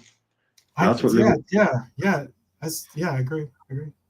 The way it went down between Liverpool and Man United, we won the league every year, and then all of a sudden they won the league every year, and it caused problems, between the 2 fan bases. I posed another one. I'll get JK. You can give me a yes or no real quick because I'm going to pose I posed another question in the chat, but JK, yes or no? Mm-hmm. Yes or no on Straight Rashford? Straight no. Straight no. I guess the overwhelming majority, maybe minus Dustin, who did say that he can play right wing and as a striker. He just needs the right environment, in Dustin's opinion. Which is, and again, we're open community, so we, every opinion is cool to hear. I like actually different opinions. Can I say this But about Liverpool and Man United? Like, I've seen City fans even saying that lately, that like Liverpool always used to win the league, like we do now. It's like, yeah, but we weren't cheating, mate. And they said this. I'm saying the same about United. They're going, Liverpool and United used to always win the league. It's like, yeah, because like we had a good manager and a really good team. It wasn't because we cheated. Yeah, no, I get you. I get what you're saying. I put in the chat. I put in the chat real quick. I put in the chat. I asked a follow-up question. I asked if you would go for his BFF Sancho, and it's a resounding no from everyone else. Is even more so a resounding no for Sancho. Oh, Sancho. He was one that like at one time he was the top of the litter when it came to choices as being out there. This is during this is like right around the Havertz and Werner stage too, when like when they were like very big. Every good player that was in Germany, it was German. Klopp, like it was. The list, like my favorite list of players who we missed out on in inverted commas, and players blew their minds over, our fans lost their minds over us not getting under Klopp are Werner, Sancho, Pulisic, and Havertz. And until Havertz went to Arsenal, pretty much all of those players were complete failures in England. Pulisic, Werner, and Sancho 100% especially. But the one that I always Sancho again is on like ridiculous wages as well. He's on three. He's on 300. He's on 300,000 as well, or something like that. It's like, but I mean, it makes sense only because he was a high-priced transfer from Dortmund. So, that the one I thought would have worked was Werner. I think he only worked because he went to the wrong. I think if we had signed Werner, worked. I think Pulisic, it was just injuries that stopped him. That would happen anyway. And I think the Sancho one is too hard to tell, because I know he has hit back, but there are lots of people out there saying like, he isn't brilliant in terms of attitude and application. Like he's elite. He does have his own issues. So whether that would have worked, I don't know. But I think Werner would have been a success under Klopp if we had signed him. Okay. Let's move on to the PGMOL that I have here. PGMOL, like as in, when they make like when they do these like I don't know, like Louis Vuitton and Puma or something. I don't know if they ever work together, but like, or something like that. They do like the X in between, meaning it's a collab.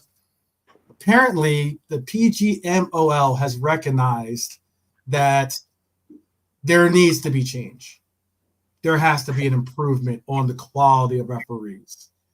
And their solution is they are going to fast track. Again, they're going to fast track these solutions, but they're not necessarily, we're not going to see them immediately in the Prem, but they are announcing a fast track solution to create a program for former professional footballers to be introduced into refereeing. It's a partnership with the PFA. They're looking to identify, quote unquote, 10 to 12 current or former players to enroll on a 3-year referee scholarship program. Okay. And apparently this is a very, maybe some guys are out there that just need the money, or maybe they love the game. Maybe they love both, but apparently there have been already 120 individuals, former players, 120 former players saying they are interested in joining the program. Ooh. What are your thoughts on this? And again, are you guys cool. It definitely makes me say, I know I've got issues alone with, the fact that a lot of referees for the PGMOL come from certain regions primarily from certain regions in England, and that primarily is Manchester or London. But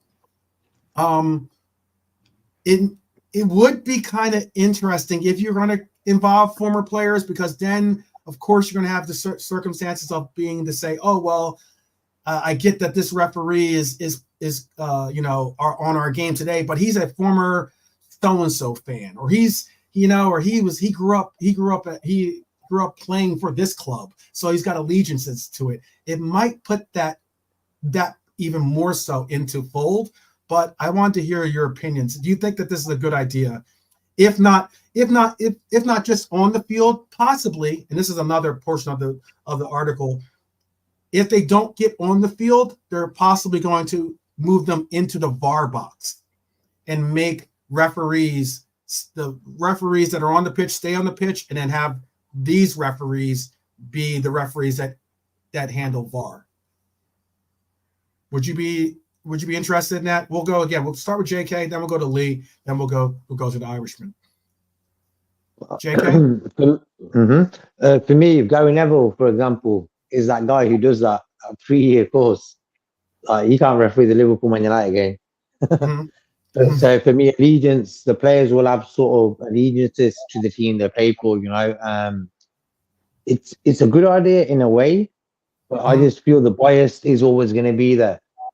For me, the only way to get rid of that is by getting referees from foreign countries, from abroad in Europe, who can speak English. The referees, Italy, Holland, whatever, who have no allegiance to any club in England.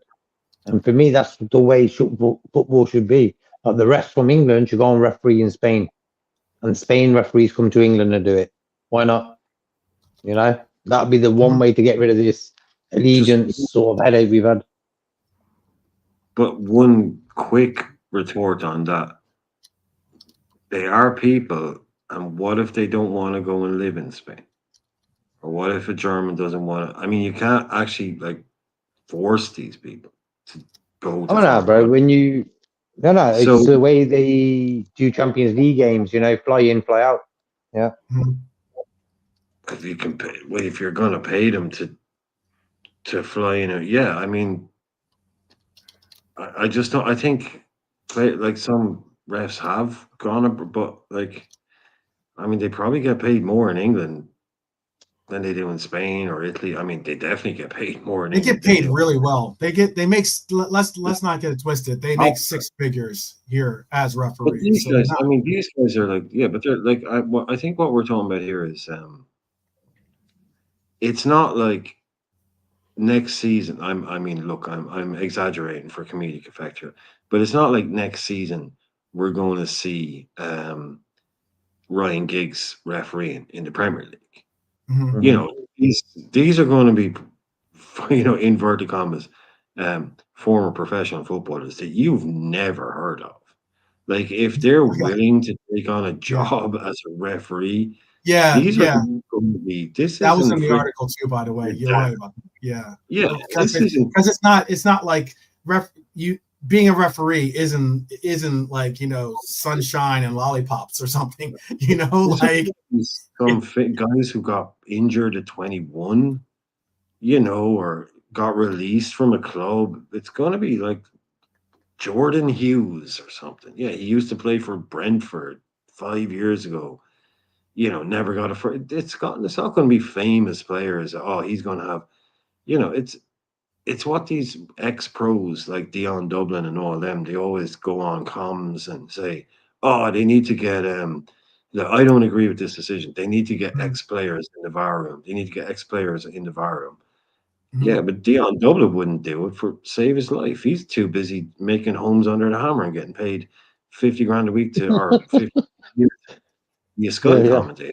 To do VAR, he'd be like, oh no, I don't need the hassle, mate. That's for I mean, when I say ex-players, I don't mean me.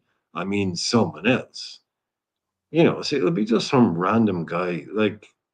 Why not? So personally, that the last famous they were as players, if at all, they just had a career somewhere and they've got no allegiances to Premier.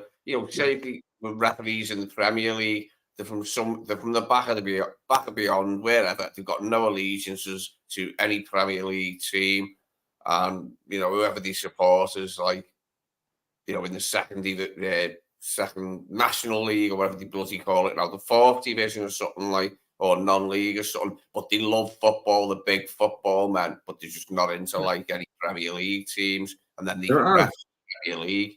I don't know if we could get tests or something like, but No, there are millions. This is what we sometimes forget as fans of big clubs. There are millions and millions of football fans and football people in England who don't give a shit about the Premier League. Yeah. They small clubs. They don't have a league. They don't care about the bigger clubs. They genuinely are Colchester fans and Cambridge fans and all that. Mm-hmm. There are plenty of football people out there who, just because he's an ex-pro, great, bring him into the game, right. Meld it in. Like there's no if it helps some of these guys who otherwise career in the game, like an employee, find a bit of integrity and give it a bloody job. Well, they can't all become coaches. The amount of people that dropping out every year. Give them a job in the game and keep their knowledge and keep their expertise. Stop that drip leaving the game, even if it means just keeping it in a refereeing capacity, but keep that knowledge. These people that, again, like I say, some guy that gets a knee injury at 21 playing for, Bristol City or something like that. He can't play again. He's not into coaching. Like, let him, bring him into the VAR, but keep these people in the game. You can't keep them all in the game. But stop that bleed of people that get cut from things and never get to participate again. So if they're up for being refs, I don't see any problem with it at all. No problem at all. Yeah. And they'd be greatly. I wouldn't mind. I'd love to. By the way, I'd love to see Simon Jordan. I'd love to see Simon Jordan as a referee. That'd be hilarious. But sorry. Yeah, but don't think for a minute either that fans will all of a sudden start going, "Oh well, he's an ex-player. He was right." Don't think for a second. Once he becomes a referee, he's a referee. He's a referee. For a second, fans are going to go, "I don't agree with that decision." Oh, but hang on, he used to play the game. Yeah, okay, I'm going to agree with it now. Nope, ain't going to make a hell of a difference. Not a lick of difference. Yeah. There's going to be some changes now, apparently, because we spoke on how, the tyranny of the majority apparently didn't favor in Wool's case, because 19 votes voted down the option of taking VAR out of the game. And one of the things about VAR is that VAR was seen to be a distraction at times, or if anything, a somewhat of a net negative in that sense. In some of the cases that we saw VAR being applied, but for the most part, VAR does do what it's intended to do, which is get the calls right, 90-some% of the time at least. VAR has now, or PGMOL has now come out and admitted that they need to get VAR better, as in they need to improve VAR. So the VAR +6 means basically they are making 6 changes to VAR, or 6 enhancements to VAR. Okay, so these are the 6 enhancements that they're looking to do. They're looking to reduce delays to the game primarily through the introduction of semi-automated offsides technology, SAOT, another acronym, always welcome in this world of acronyms, and the maintain high threshold for VAR intervention. So they're looking to get semi-automated offside technology involved. They're trying to improve the fan experience through a reduction in the delays in stadium announcements from referees after a post-VAR change of decision, and where possible, an enhanced offering of big screen replays include all VAR interventions. So at the stadium, you'll be actually able to see the actual decision and what it was that they were looking at on it. So you'll see some type of replay being shown on the screens. That should be interesting. They're also looking to work with the PGMOL on the implementation of more robust VAR training to improve the consistency, including an emphasis on speed of process while preserving accuracy. They're looking to increase transparency and communication around VAR. So that means including the expanded communications from the Premier League Match Center, which is where all the decisions are made, and throughout broadcast programming, such as match officials might be. This is a question, but I believe that they're looking to include this. They're looking to mic up the match officials during the process of them working it out with VAR. And finally, the delivery of the fan and stakeholder VAR communication campaign, which will seek to further clarify VAR's role in the game of participants and supporters. So they're basically going to give you a mission statement in a sense to kind of familiarize everyone with it. I know some of us want VAR to go away. Some of us don't mind VAR being with us. But are those the 6 things? Those 6 things, do they answer all the problems, you think? Or is there still some issues that they missed the target on? JK, we'll start with you again. JK, is there anything that you heard that they maybe missed? I know it was a little bit lengthy of a description of all 6, but look, bro, I think the VAR has ruined football. It's ruined football, you know. The 3 second, the 3 seconds after a goal goes in is the reason why you watch football. That energy, you know, they've taken that away. It's like making a dinner and chucking the plate on the floor. It's like you're not going to eat it. It's like you're just taking the soul out of football. So for me, I think Brian was telling me back in the days that Sweden have decided not to use it. We should have followed suit. Like, I don't understand why they don't even ask the fans of football clubs, what do you think of VAR? You know, make a show about it where you get fans from different clubs coming together and saying what they think about VAR. Because for me, football is a pyramid where the fans are a big part of that pyramid, you know. But the owners and the rule makers don't really sort of ask the fans what do they think. And for me, VAR needs to be taken away from football. Have your goal line technology, no problem. Have 2 linesmen on each side, for example, you know, half each, where they don't have to run the whole full length, for example. But for me, VAR, need to get rid of it out of football straight away. Lee, you have an opinion? Do you think they're doing enough with the enhancements they're going to be bringing to VAR, or are you just like JK? You just want VAR out?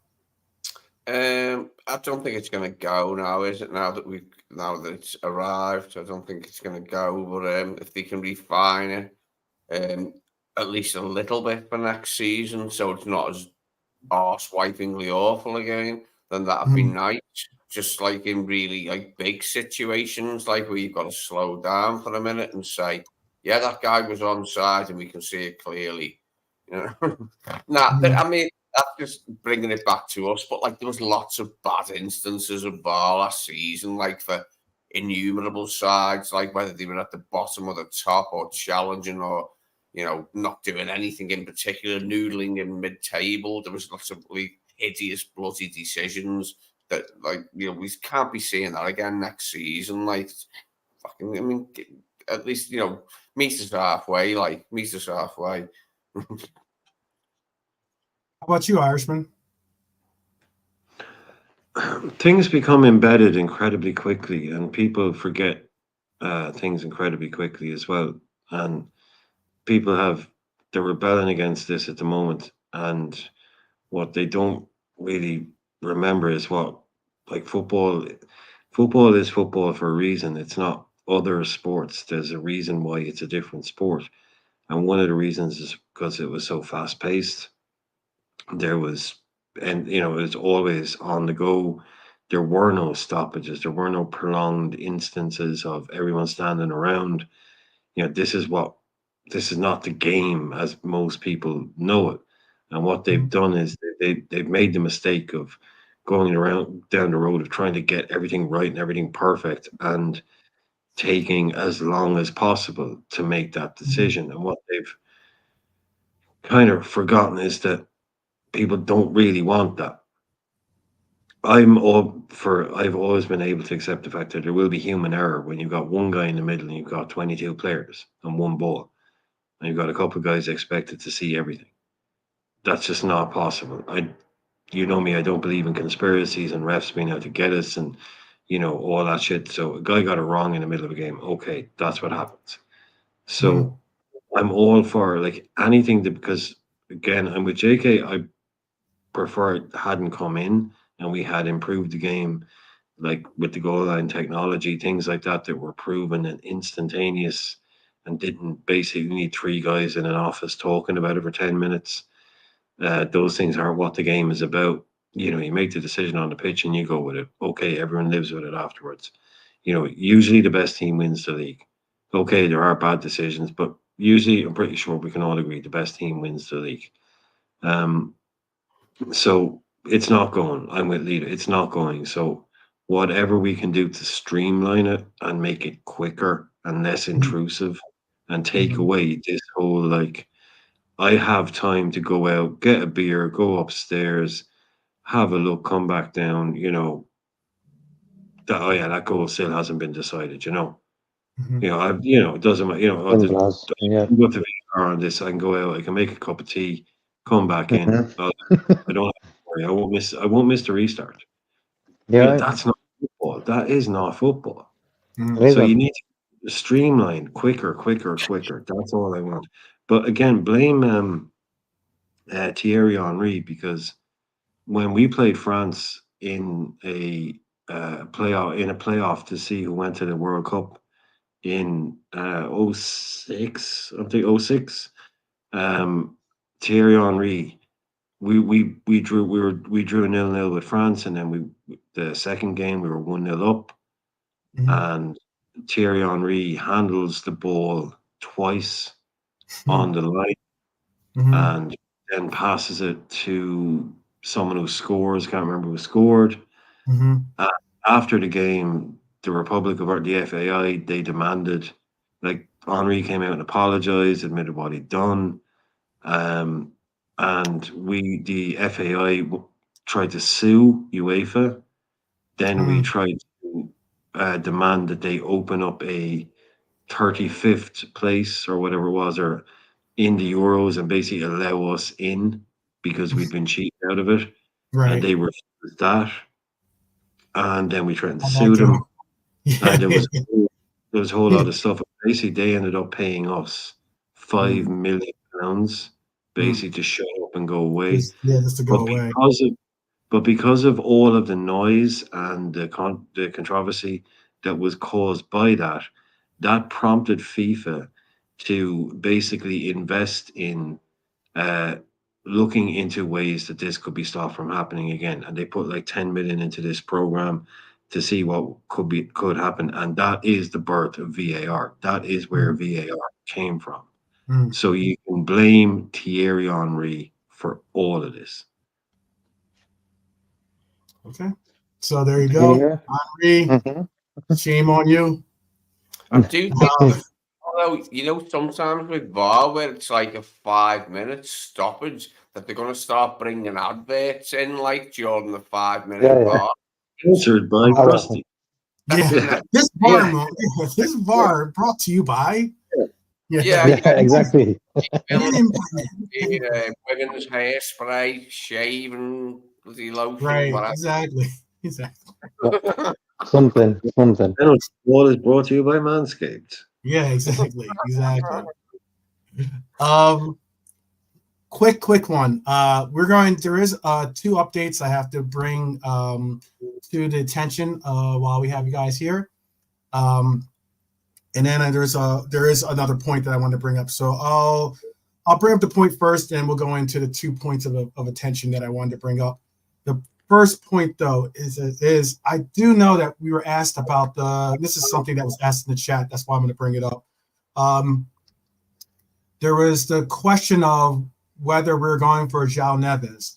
And apparently, I made the comment of saying, well, hopefully Diego, gets, whispers in João's ear, hey, this is a good place to go. You don't want to say it too loud because we don't want to get people thinking that we're trying to like coerce players. But he is now, Diego is now, with João Neves with the national side of Portugal. Would you take? Obviously, I think all of us would take João Neves in this club. But where does João Neves fit in our midfield? Where would João Neves fit in our midfield? And who would be is he in wherever he fits? Is he moving that person to another position, or is he moving that person possibly to the bench?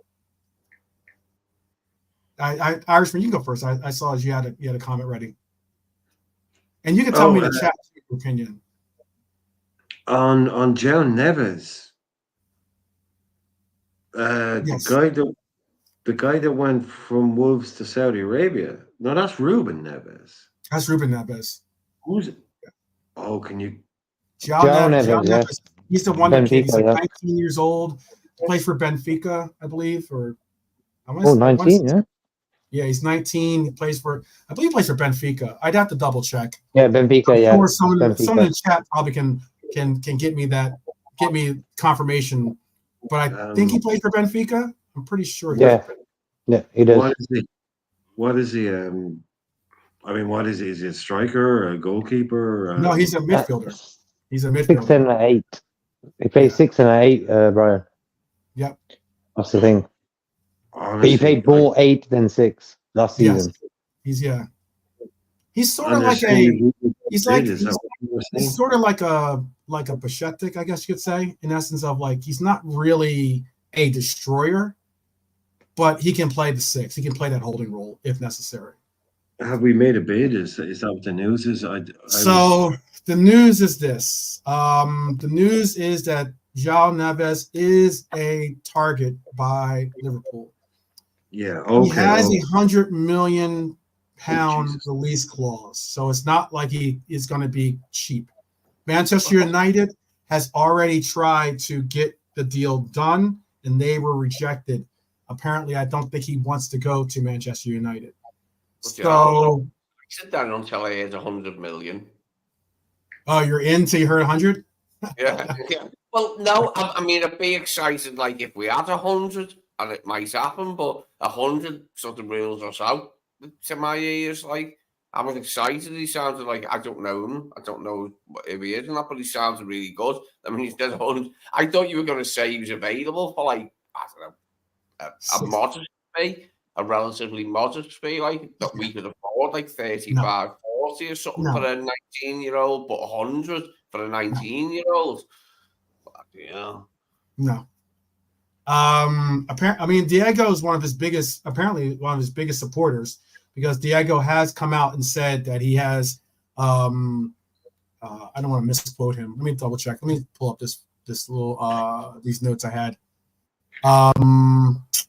He basically said a really like great comment for him. Says that he has a promising. He said on João Neves, and Benfica's João Neves, he said he has the quality and mindset to go really far in his career, and he's happy. He's happy that he's got a possible move to the Premier League in his future. But he is 19. I know 100 million is a lot. As Richard just said, 100 million for a 19-year-old is too much and expensive. I mean, like, it is a lot of money. He is regarded as a wonder kid. He is very, very highly touted as being like the future. Does play DM. He does. Man. Say again, Lee. Portuguese wonder kids that never actually become wonder man. that Fabio Silva that Wolves bought, one of them, like, I think. He looked really good in Portugal, and then he come here, and I mean, he is only young though still. He was only about like 18, 19 when he come here. Fabio Silva up front for Wolves, but he only played about 4 fucking games, because when he came in, he was just inept and could hardly get hold of the ball. Like, people just pushed them over. So at that age, really, talent is kind of irrelevant, because the amount of variables that are involved in predicting, where an 80, like, I mean, it doesn't really matter how good they are. The talent can be there, but he's an 18-year-old kid. Nobody can tell you what's going to happen 19. in 6 years. Yeah, 19. But yeah. And in 6 years' time, he's 25. Yeah. Yeah. That's like, if you're going to go out and put that kind of money down on a guy like that, I think we need to buy the 25-year-old guy, not the 18-year-old guy. Right. Well, that's yeah. If you're going to spend 100 million, so then basically, if you had 100 million to spend, would you even 100 million to spend? We just spoke about, for instance, Bruno Guimaraes is a 100 million pound release clause, right? Exactly. Like, it gets to the point of, do you want to go and spend 100 million on Bruno G, or and bring in obviously a Premier League proven player? Or do you want to invest possibly in the future on a player that is doing well for Benfica, or enough so that he's got this 100 million pound price tag as being a release clause? But hey, it's a 19-year-old that you'll get 6, 10, 15 years out of.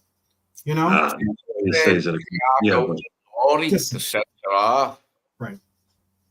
He come with a big rep from Portugal, Thiago Ilori. I think it was Rodgers. Yeah, Rodgers was the manager, and we bought Sacco, Thiago Ilori, and like I don't know, fielder or something. And that Thiago Ilori was like bollocks, but he was like the best young centre back on earth, even better than Sacco. But Sacco actually got a game. Like, he just come in and hung around the reserves for a few weeks and then fucked off.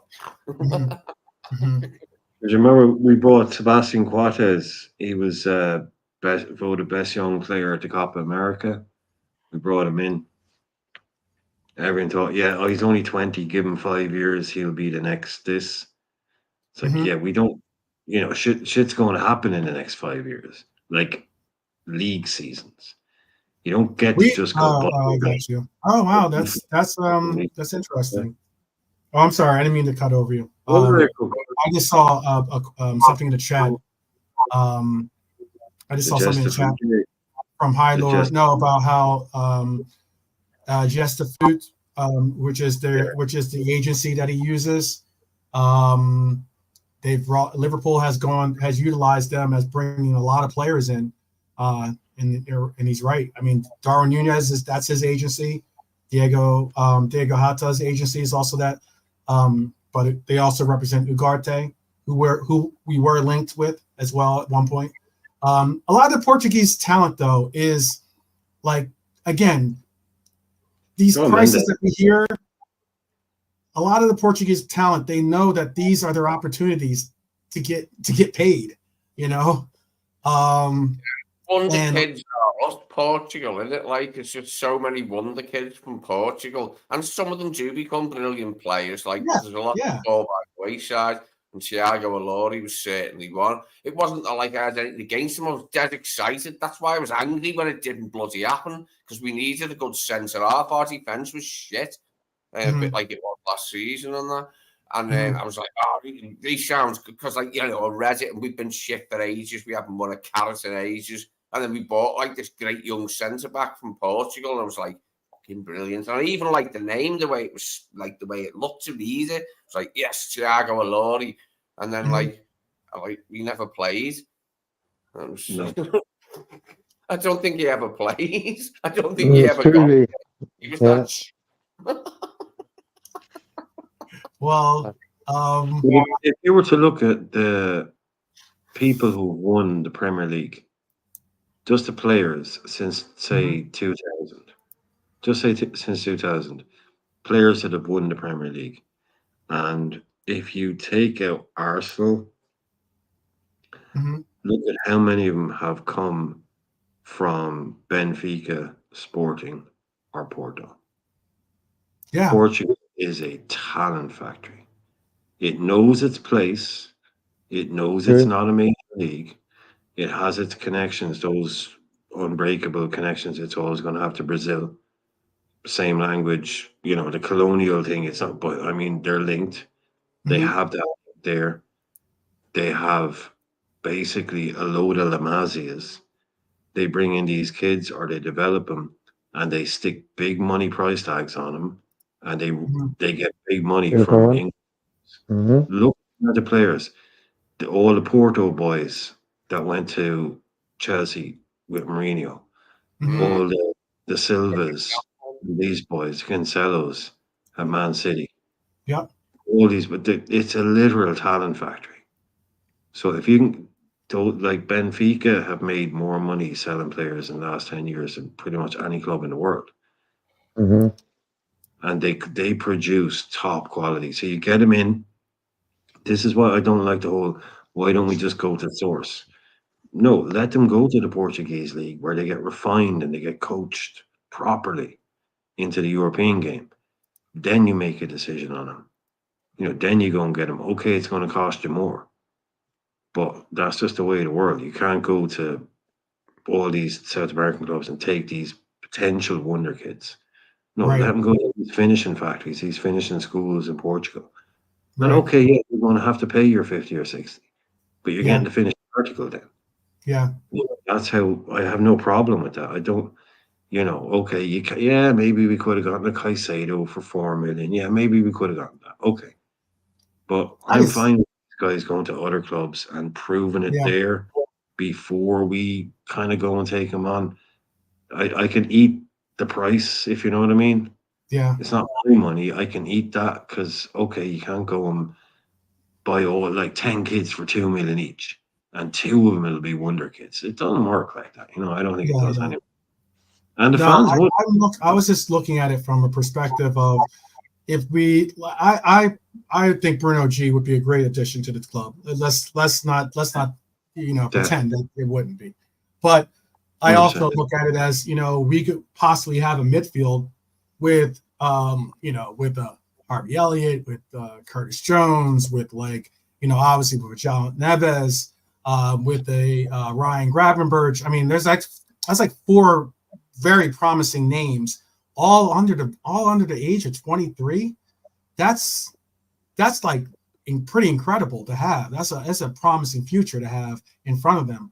So I like the balance of having veteran presences. I like the balance of having youth, obviously, with that veteran presence. But if you had to choose, that right at this moment, if you had to choose, would you say who would you? I know. Well, you don't know too much about João Neves' performance. Okay, so that might be that might not be a fair question to ask, I guess, because I personally might go with João Neves even over Bruno G. But even just at 19, an unproven player at that money, no, that's just too much for you. Okay. No, just for a 19-year-old kid at 100 million. I get you, but real quick too, I'll allow you to land your thought. I'll allow you to land your thought. I just want to interject that I believe it was today Chelsea just got another striker. I want to say they just picked up here. I'll pull up the news here, but they just spent 40 million on a player that I don't think many of us even really knew much about. I'll pull up the player. I'm just saying that the market, the market is absolutely crazy. Look, the market has always been crazy. But if you're asking me, if I was Liverpool, and would I spend 100 million on the 19-year-old kid from Portugal or Bruno Guimaraes, who's proven in the Premier League, I'd be buying Bruno. That's just what I'd be at the moment. That's what I'd love to be able to bring in these kids like Neves, but for that price, if a United brought in some kid at 19, he's never played outside of Portugal for 100 million quid to play centre mid, which is, no, I'd be going with Bruno. If that was our check, that was our £100 million to go on someone. Yeah, you can get a kid like now, like 8 months ago it was Andre for 20 million.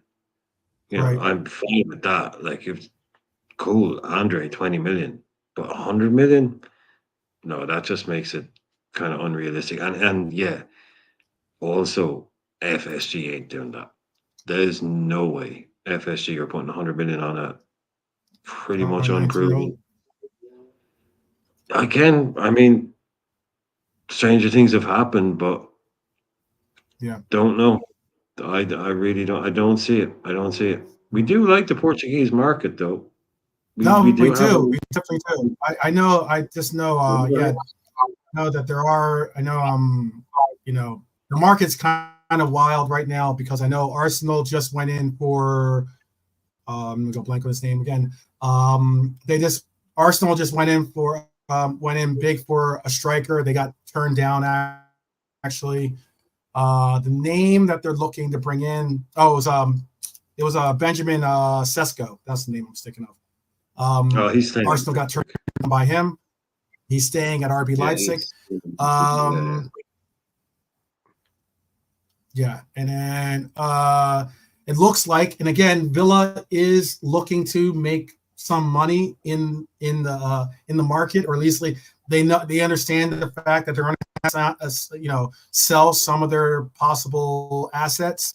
Well, that asset apparently is John Duran from Aston Villa is going to be sold. Is reports are that he's going to be sold to Chelsea for a fee of £40 million or 50 million euros. So the market, is just why I just don't understand it. Duran, I believe he's Colombian too, by the way.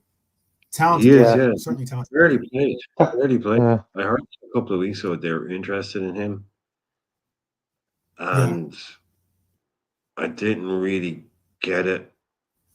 But it is Chelsea, so you never really know. But Villa were like, "Oh no, we're not selling that guy." He scored against us, I think. I think he scored against us. I believe he did. Well, I know he scored. I'm pretty sure. I think he scored against a lot of people scored against my U.S. national team. Yeah, he barely so I think played. he was one of them. He might have been one of the names that did score against us. As we watched my little bit of a downfall. But that no, I know what you're saying. Like the market, I know also another quick. They can say 40, 50 million to Chelsea, and they're like, yeah, cool. They're going to have to be moving players, but he literally started 4 or 5 games maybe for them, and now you can say, oh, he's a 50 million pound player. Wow. Okay. That's insane, that, isn't it? After starting 4 or 5 games, which I'm sure you're right about there. If I remember correctly, that guy started no more than that many games. Like, yeah. Last little bit of a rumorville, I guess, if we are talking about this stuff, is that I know Joe Gomez has been recently announced. It's been recently rumored that Vincent Kompany is interested in bringing Joe Gomez to Bayern Munich. Is that? Oh, I don't know if I'm necessary. I don't. Depending, would it be with Joe Gomez with Gomez? Would it be a price? Would it be more so? Would there be a price that makes you say, yeah, okay, Joe, thanks for the memories, but we understand that this is the offer that we can't necessarily pass up. Is there a price out there? Lee, is there a price for you for Gomez? how old's Joe now? 27-ish, 27. I'm gonna guess 20. So 26, 27. Yeah. If they were to say it's 40 million pounds rather than euros, then yeah. I'd let Joe go. Maybe I'd think about it. I don't know if it's a real proposition, but we're looking at Joe more as a standing at both fullback positions now, aren't we? I think than Yes. centre half that he was. I don't know. He can still play centre half and did last season a couple of times, but only once or twice. But if we were up £40 million for Joe at 27 with his injury record, then yeah, I think we might think about it, especially with the fact that we do need to make in other areas of the squad. So if any company was to take that tack, like when he wanted Joe, and he was sure he wanted Joe, and he wanted Joe in the way that, like, when Bayern won a player, he got them. How much did he pay for Kim Min Jae? Was that like 50 or 60? Big money. Big money. 50? It was a lot, wasn't it? Big money. 50, close to 60, I think, yeah. And he was 24 when he bought him, wasn't he, Kim Min Jae? I remember seeing 24, so... Yeah, Napoli played hardball on that one, you know. So yeah, I reckon. But his price, I mean, like, look, they would be interested in trying to make the deal happen because apparently, John Stones apparently is questionable for the Euros. So Gomez would be the player that would possibly be the one that they rely on filling in for Stones. So Stones is all that's why. away from it. His price is most likely, hypothetically, he goes into the Euros. Gomez has like the Euros of his life, that price all of a sudden he's going to dramatically.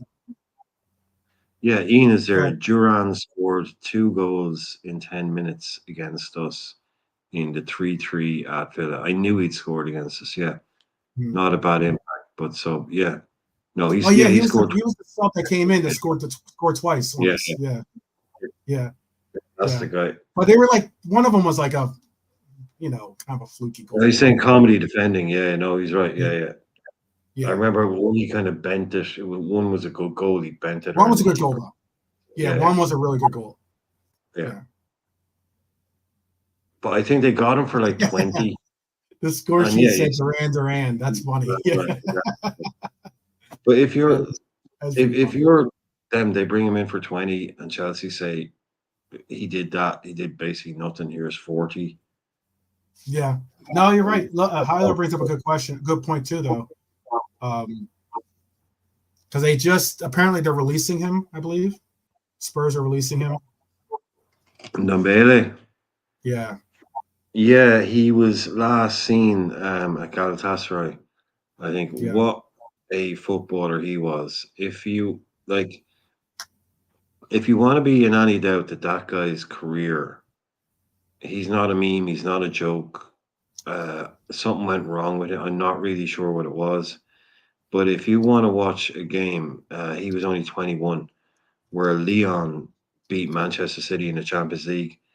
They utterly dominated them. And Ndombele looked like prime Yaya Toure. He looked like the best player, not just on the pitch. He looked like one of the best. That guy, I don't know what happened to him. I wanted us to sign him. He was otherworldly. He was like, you can't take the ball off him. He's about 6'2". He's stronger than everybody. He's got a touch like Messi. He can dribble like Ronaldo. I mean, the guy had absolutely everything. I was a bit like that, Brian. So he's very talented and big and come from France, and it just didn't happen in the Premier League. Who's that? Salif Diao come with El Jad. Yeah. Hair, big. He was known as what was it? The Fridge or something, like the old American football player. The Fridge, William Penny. His nickname was the Fridge in France, Salif Diao, because he was a big unit, like. And Houllier said, he'll be our Vieira, but he wasn't our Vieira. And he was dead good. He has a dead good touch and everything. When you seen Diao do some like nifty stuff, like where he just nick it round a player, he was skillful for a big guy and that, like. But he was dog shit, like, in the Premier League, like total waste of money. Yeah, and Ndombele, man, one of those boys. You just wonder what happened. He had it all. He had it all. Like, he just, honestly, he's kind of like Pogba.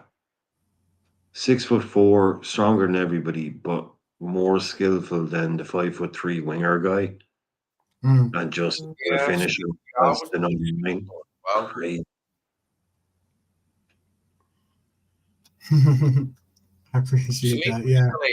I'm on the pictures for Istanbul with like Hotami and players like that, getting it on the celebrations and like the young players of the day, whoever they were, like a couple of our young from the Istanbul picture, like he was a beast. Yeah, he was very good. Yeah, and I just wanted to get those last little rumors in before we moved on, because tomorrow we are going to sneakingly try to move this DeLorean, get this DeLorean back up for tomorrow. Tomorrow is Thursday, isn't it? YouTube snitches, things like that, trying to take us down. Yeah, tomorrow is Thursday night. I forgot. Yeah, and also yes, I did put in there for you, Ian. Duran did play for the Chicago Fire. So for those that were saying, "Oh, there's no talent in the MLS," you're surely not understanding. The MLS is not a joke league. There are some good players in the league. There's good players There's good players to be mined out of many leagues in the world. It's just a matter of finding those players, and the route that they have to the Prem isn't always the same route as others find for themselves. And just quickly, because I know we are landing the plane, but I know sometimes we do take a bit of time to tax. Yeah. While we do have a bit of dead time at the end, and it has come up. And Lee, if you know, just put your hand up in the chat. Where does Duran come from? We mentioned it. So where is Duran? Where did that come from first? Oh, where did the name come from? Or yeah, like what is the band Duran named after, basically? So if you know it in the chat, because we've been doing the Duran joke. So if what the band Duran is named after, Lee has already put his hand up, as I assumed he would. I don't know. So I always thought it was because there was someone named in the band named Duran, but no, not like it's not like it's usually conscious, so good they named him twice. Like Van Halen's called Van Halen because of Eddie Van Halen and his brother. That kind of deal. I thought maybe that. No. So we'll see who comes in first in the chat if they know. Without Googling, please. Without Googling. Because we'll know if you've Googled it. It shows up. It shows up on your comment. If you Google it, it shows up. So I'll Google it. No, that's something I didn't know for quite a long. When I say a long time, I probably discovered it when I was, I don't know, late teens, early 20s. But like as a kid, I had no idea whatsoever what that name meant. Like it was just two the same words. Like, and I remember Roberto Duran, the boxer. What a boxer. Roberto Duran. Bernie just got it, I think. I'm gonna wait. I'm just gonna wait. She put it in the chat for you. Oh, I don't know if you see the chat. I know, yeah. Maybe. I know. I'm not gonna give other people just in case I have any other cases. I thought, I don't know. Maybe I thought, I thought there was a person in the band named Duran. I thought the two of the people in the band was both named Duran, so that's why it became Duran. That would have been my answer. Maybe it's that guy from Goodfellas, the one where the guy who said everything twice. The peoples. Maybe he said Duran and he said it again. Duran. Yeah. Hyler just backed Bernie up. Yep, Dr. Duran. Oh, Roberto Duran was punch drunk. Oh yeah, Roberto, hands of stone. Roberto Duran, great Mexican fighter, absolutely incredible. Some incredible bouts with It was a great time when he was about because I was like into boxing then, but I was only a kid. but like it was that love of boxing that you have when it's new, and seeing two men beat the shit out of each other. And Roberto Duran was one of the good ones, like Hagler, Duran, Thomas Hearns, all middleweights. It was just a boss division. It was better than the heavyweight division when I was a kid, when I first loved boxing. The middleweight one was the best one. The heavyweight one wasn't as interesting, not even half as interesting, mate, in them days. It was the middleweight division that was dead interesting when I was a kid and first loved boxing. Yeah, but anyway, yeah, they are. Isn't there a girl? Isn't there a girl in Duran Duran? Isn't there a female in Duran Duran? It's not all boy band. Yeah, it's all boys. Yeah. It's not boys. They're not a boy band. They're a band. No, but I mean, like, as in they guys, have guys. I just meant like boy, girl. Yeah, there's never guys, there's no girls. There's no girl in there. Okay. No. They're one of the original. That's like, but there was a couple of like that the girls liked. My sister had a poster up them on her wall with a few others. Simon Le Bon, man. Simon Le Bon. My sisters were obsessed with Simon Le Bon. He was like the best looking guy. Yeah. My sisters were obsessed with Simon Le Bon. And then there was the other guy, Taylor, I think he is. Like, he's like pretty boy. Like, about it. I didn't like him when I was a kid, when I was a small boy. For some reason, I just didn't like his face. And then I heard him bloody talking, and it was even worse. It was like, no. Never really liked him that much, Duran. Never really liked him. But yeah, anyway, yeah, congratulations to Bernie, I suppose, wasn't it? First to get it? Bernie was the first to say it, and then backed up by Hylor with the title of Dr. Duran Duran. It's Durand. So it's and Durand is a genuine surname. But yeah, it is Duran, and yeah, there you go. That's pretty cool. I never knew that. From Birmingham, yeah. From Barbarella. Barbarella is not Brigitte. Barbarella was a good movie. It's a good movie. Visually good movie. Jane Fonda. Jane Fonda, yes, back in her heyday. Well, yeah, if you haven't seen Barbarella, I mean, just get yourself an ice pack and open a window. She looks absolutely incredible. That is, they don't make them like that anymore. Let's just say that Barbarella was, crazy, completely crazy movie. It's basically, Jodie Foster. Milo O'Shea. Yeah. What's that one with the girl that's trapped? Is it in a spaceship with is it Sandra Bullock or Jodie Foster or one of those things? They've made them recent. They're up in a space station and they get trapped. There's George Clooney is in one of them, and there was one with the one I thought you're talking about it's an older movie. I'd have to Google the name of it, but there was a movie where there was they were trapped on a space station together.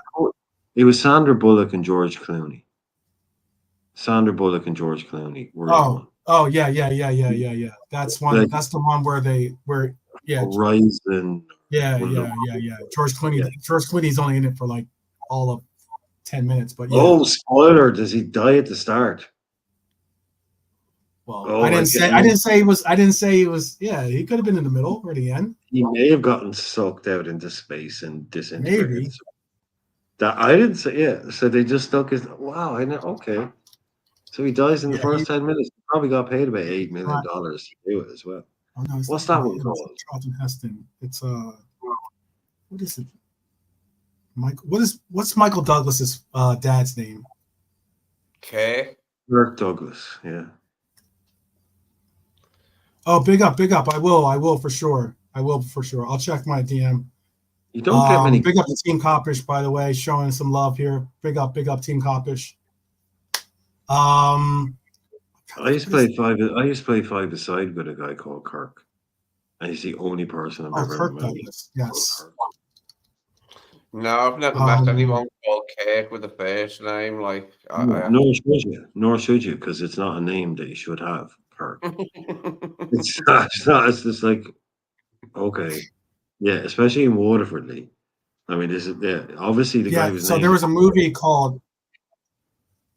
I was gonna say, really, there was a movie called this. This you might know, and this is the last point because I want to get in this last. I want to make sure that JK gets the plug for the Euro Challenge.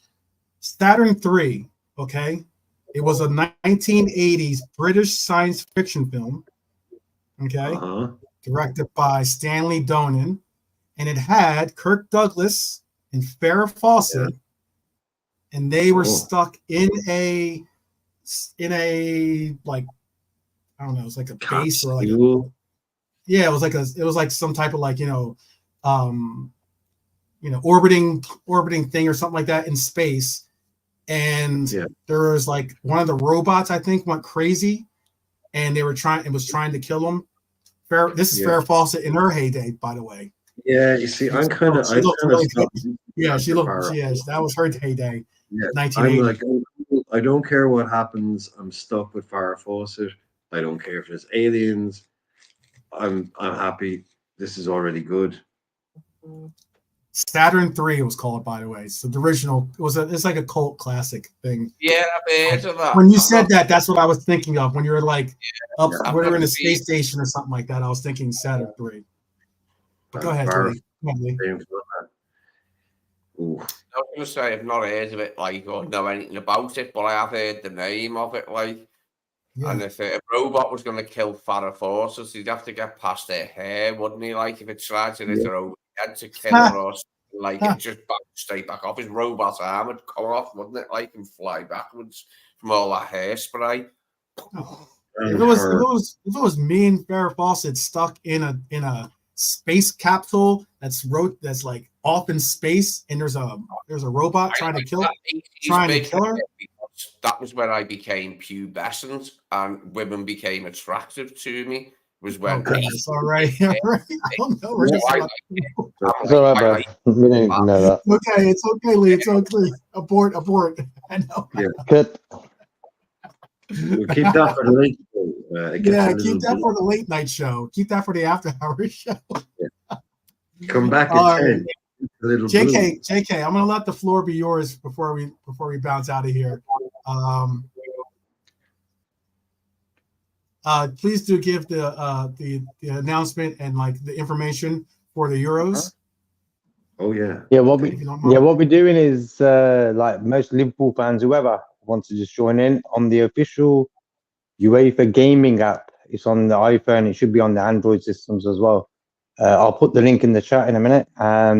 What it is, when you do, make your login, make your team, and then at the bottom right-hand corner, there's a place where there says leagues, and in there, I'll give you a pin. Put that pin in, and you can join us all in that league as well.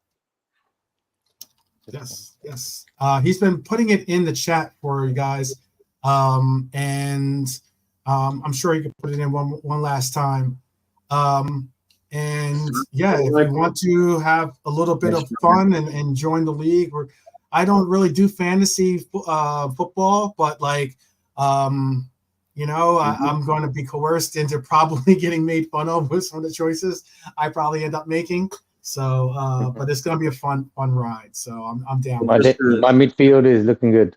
My midfield. Yeah. Just to let people know that it starts on Friday night. Friday night is the first game. So if you want to get into the league from minute one, go onto the site, go onto the Fantasy Football site and get your team set up before. I think it's 8 o'clock. I think it's 8, isn't it? Friday night? Yeah. It's like 8 o'clock, yeah. Yeah, so that's the first game. So get your team set up before that. Mm-hmm. And get into the league. JK's been popping it in there all night. Yeah. Who are they playing? Germany are playing Scotland. Yeah, that won't be good. Yeah, so yeah, Germany, Scotland. So get your picks in and get your team set up. Get them in. I looked earlier on. There's already 4 or 5 people in there. So cool. Yeah. I gotta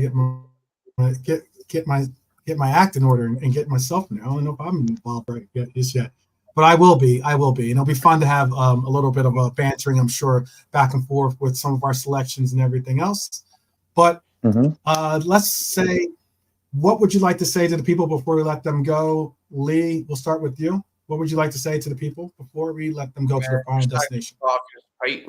Thanks for participating, everybody. I'll see you again. JK? Yep, great to be all together having a show, talking football. Yeah, get your teams done. And then maybe we can even do a show during the week through the Euros where we can just look up people's teams, points, stuff like that. So till tomorrow. Cool. And last but not least, the Irishman. Yeah, simple last request. Loads of people in tonight. It was brilliant. Like 18, 20 people. I know that's nothing for a lot of people, but like that's a really, really good show for us tonight. And if you haven't hit it already or left a comment, I mean, I know it's boring, annoying, and cheesy shit, but just, there's been loads of people in tonight. So if you did like it, hit like, and thanks, basically. Again, we all really appreciate that many people being in. It's really good. Nice one. Yes. Yep. Yeah. Got a shout out to Team Coppers that showed up and showed some love today. Big up to everyone that joined us today. The names, I've already said hello and everything to a lot of the names that were here, but we even had some guests that aren't fellow Reds, but all the same, they're welcome to join us when it comes to discussing football, or even if it's discussing our own team. I'm always intrigued to hear what other people's perspectives are on our team, to say the least. So yeah, it's gonna be fun. Definitely be sure to join the Euros challenge if you are interested. And as always, I say, please do continue to take care of yourselves and to continue to work towards solidifying not only your own physical health, but your own mental health, so that you can always be here for this walk. It's important that we always do that. We also want to say we are still in this fight and still pulling for Al Hansen as well. Like as in that is something that we are definitely mindful of, and our hearts are with them, with the family, and definitely looking for him to continue that fight as we walk along with you.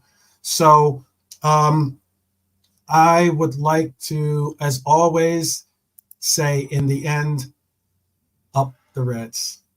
Always up the Reds. And we will see you guys tomorrow for the DeLorean, hopefully have it ready and rocking. So with the rivals tears. So all right. So we'll see you tomorrow. Take care.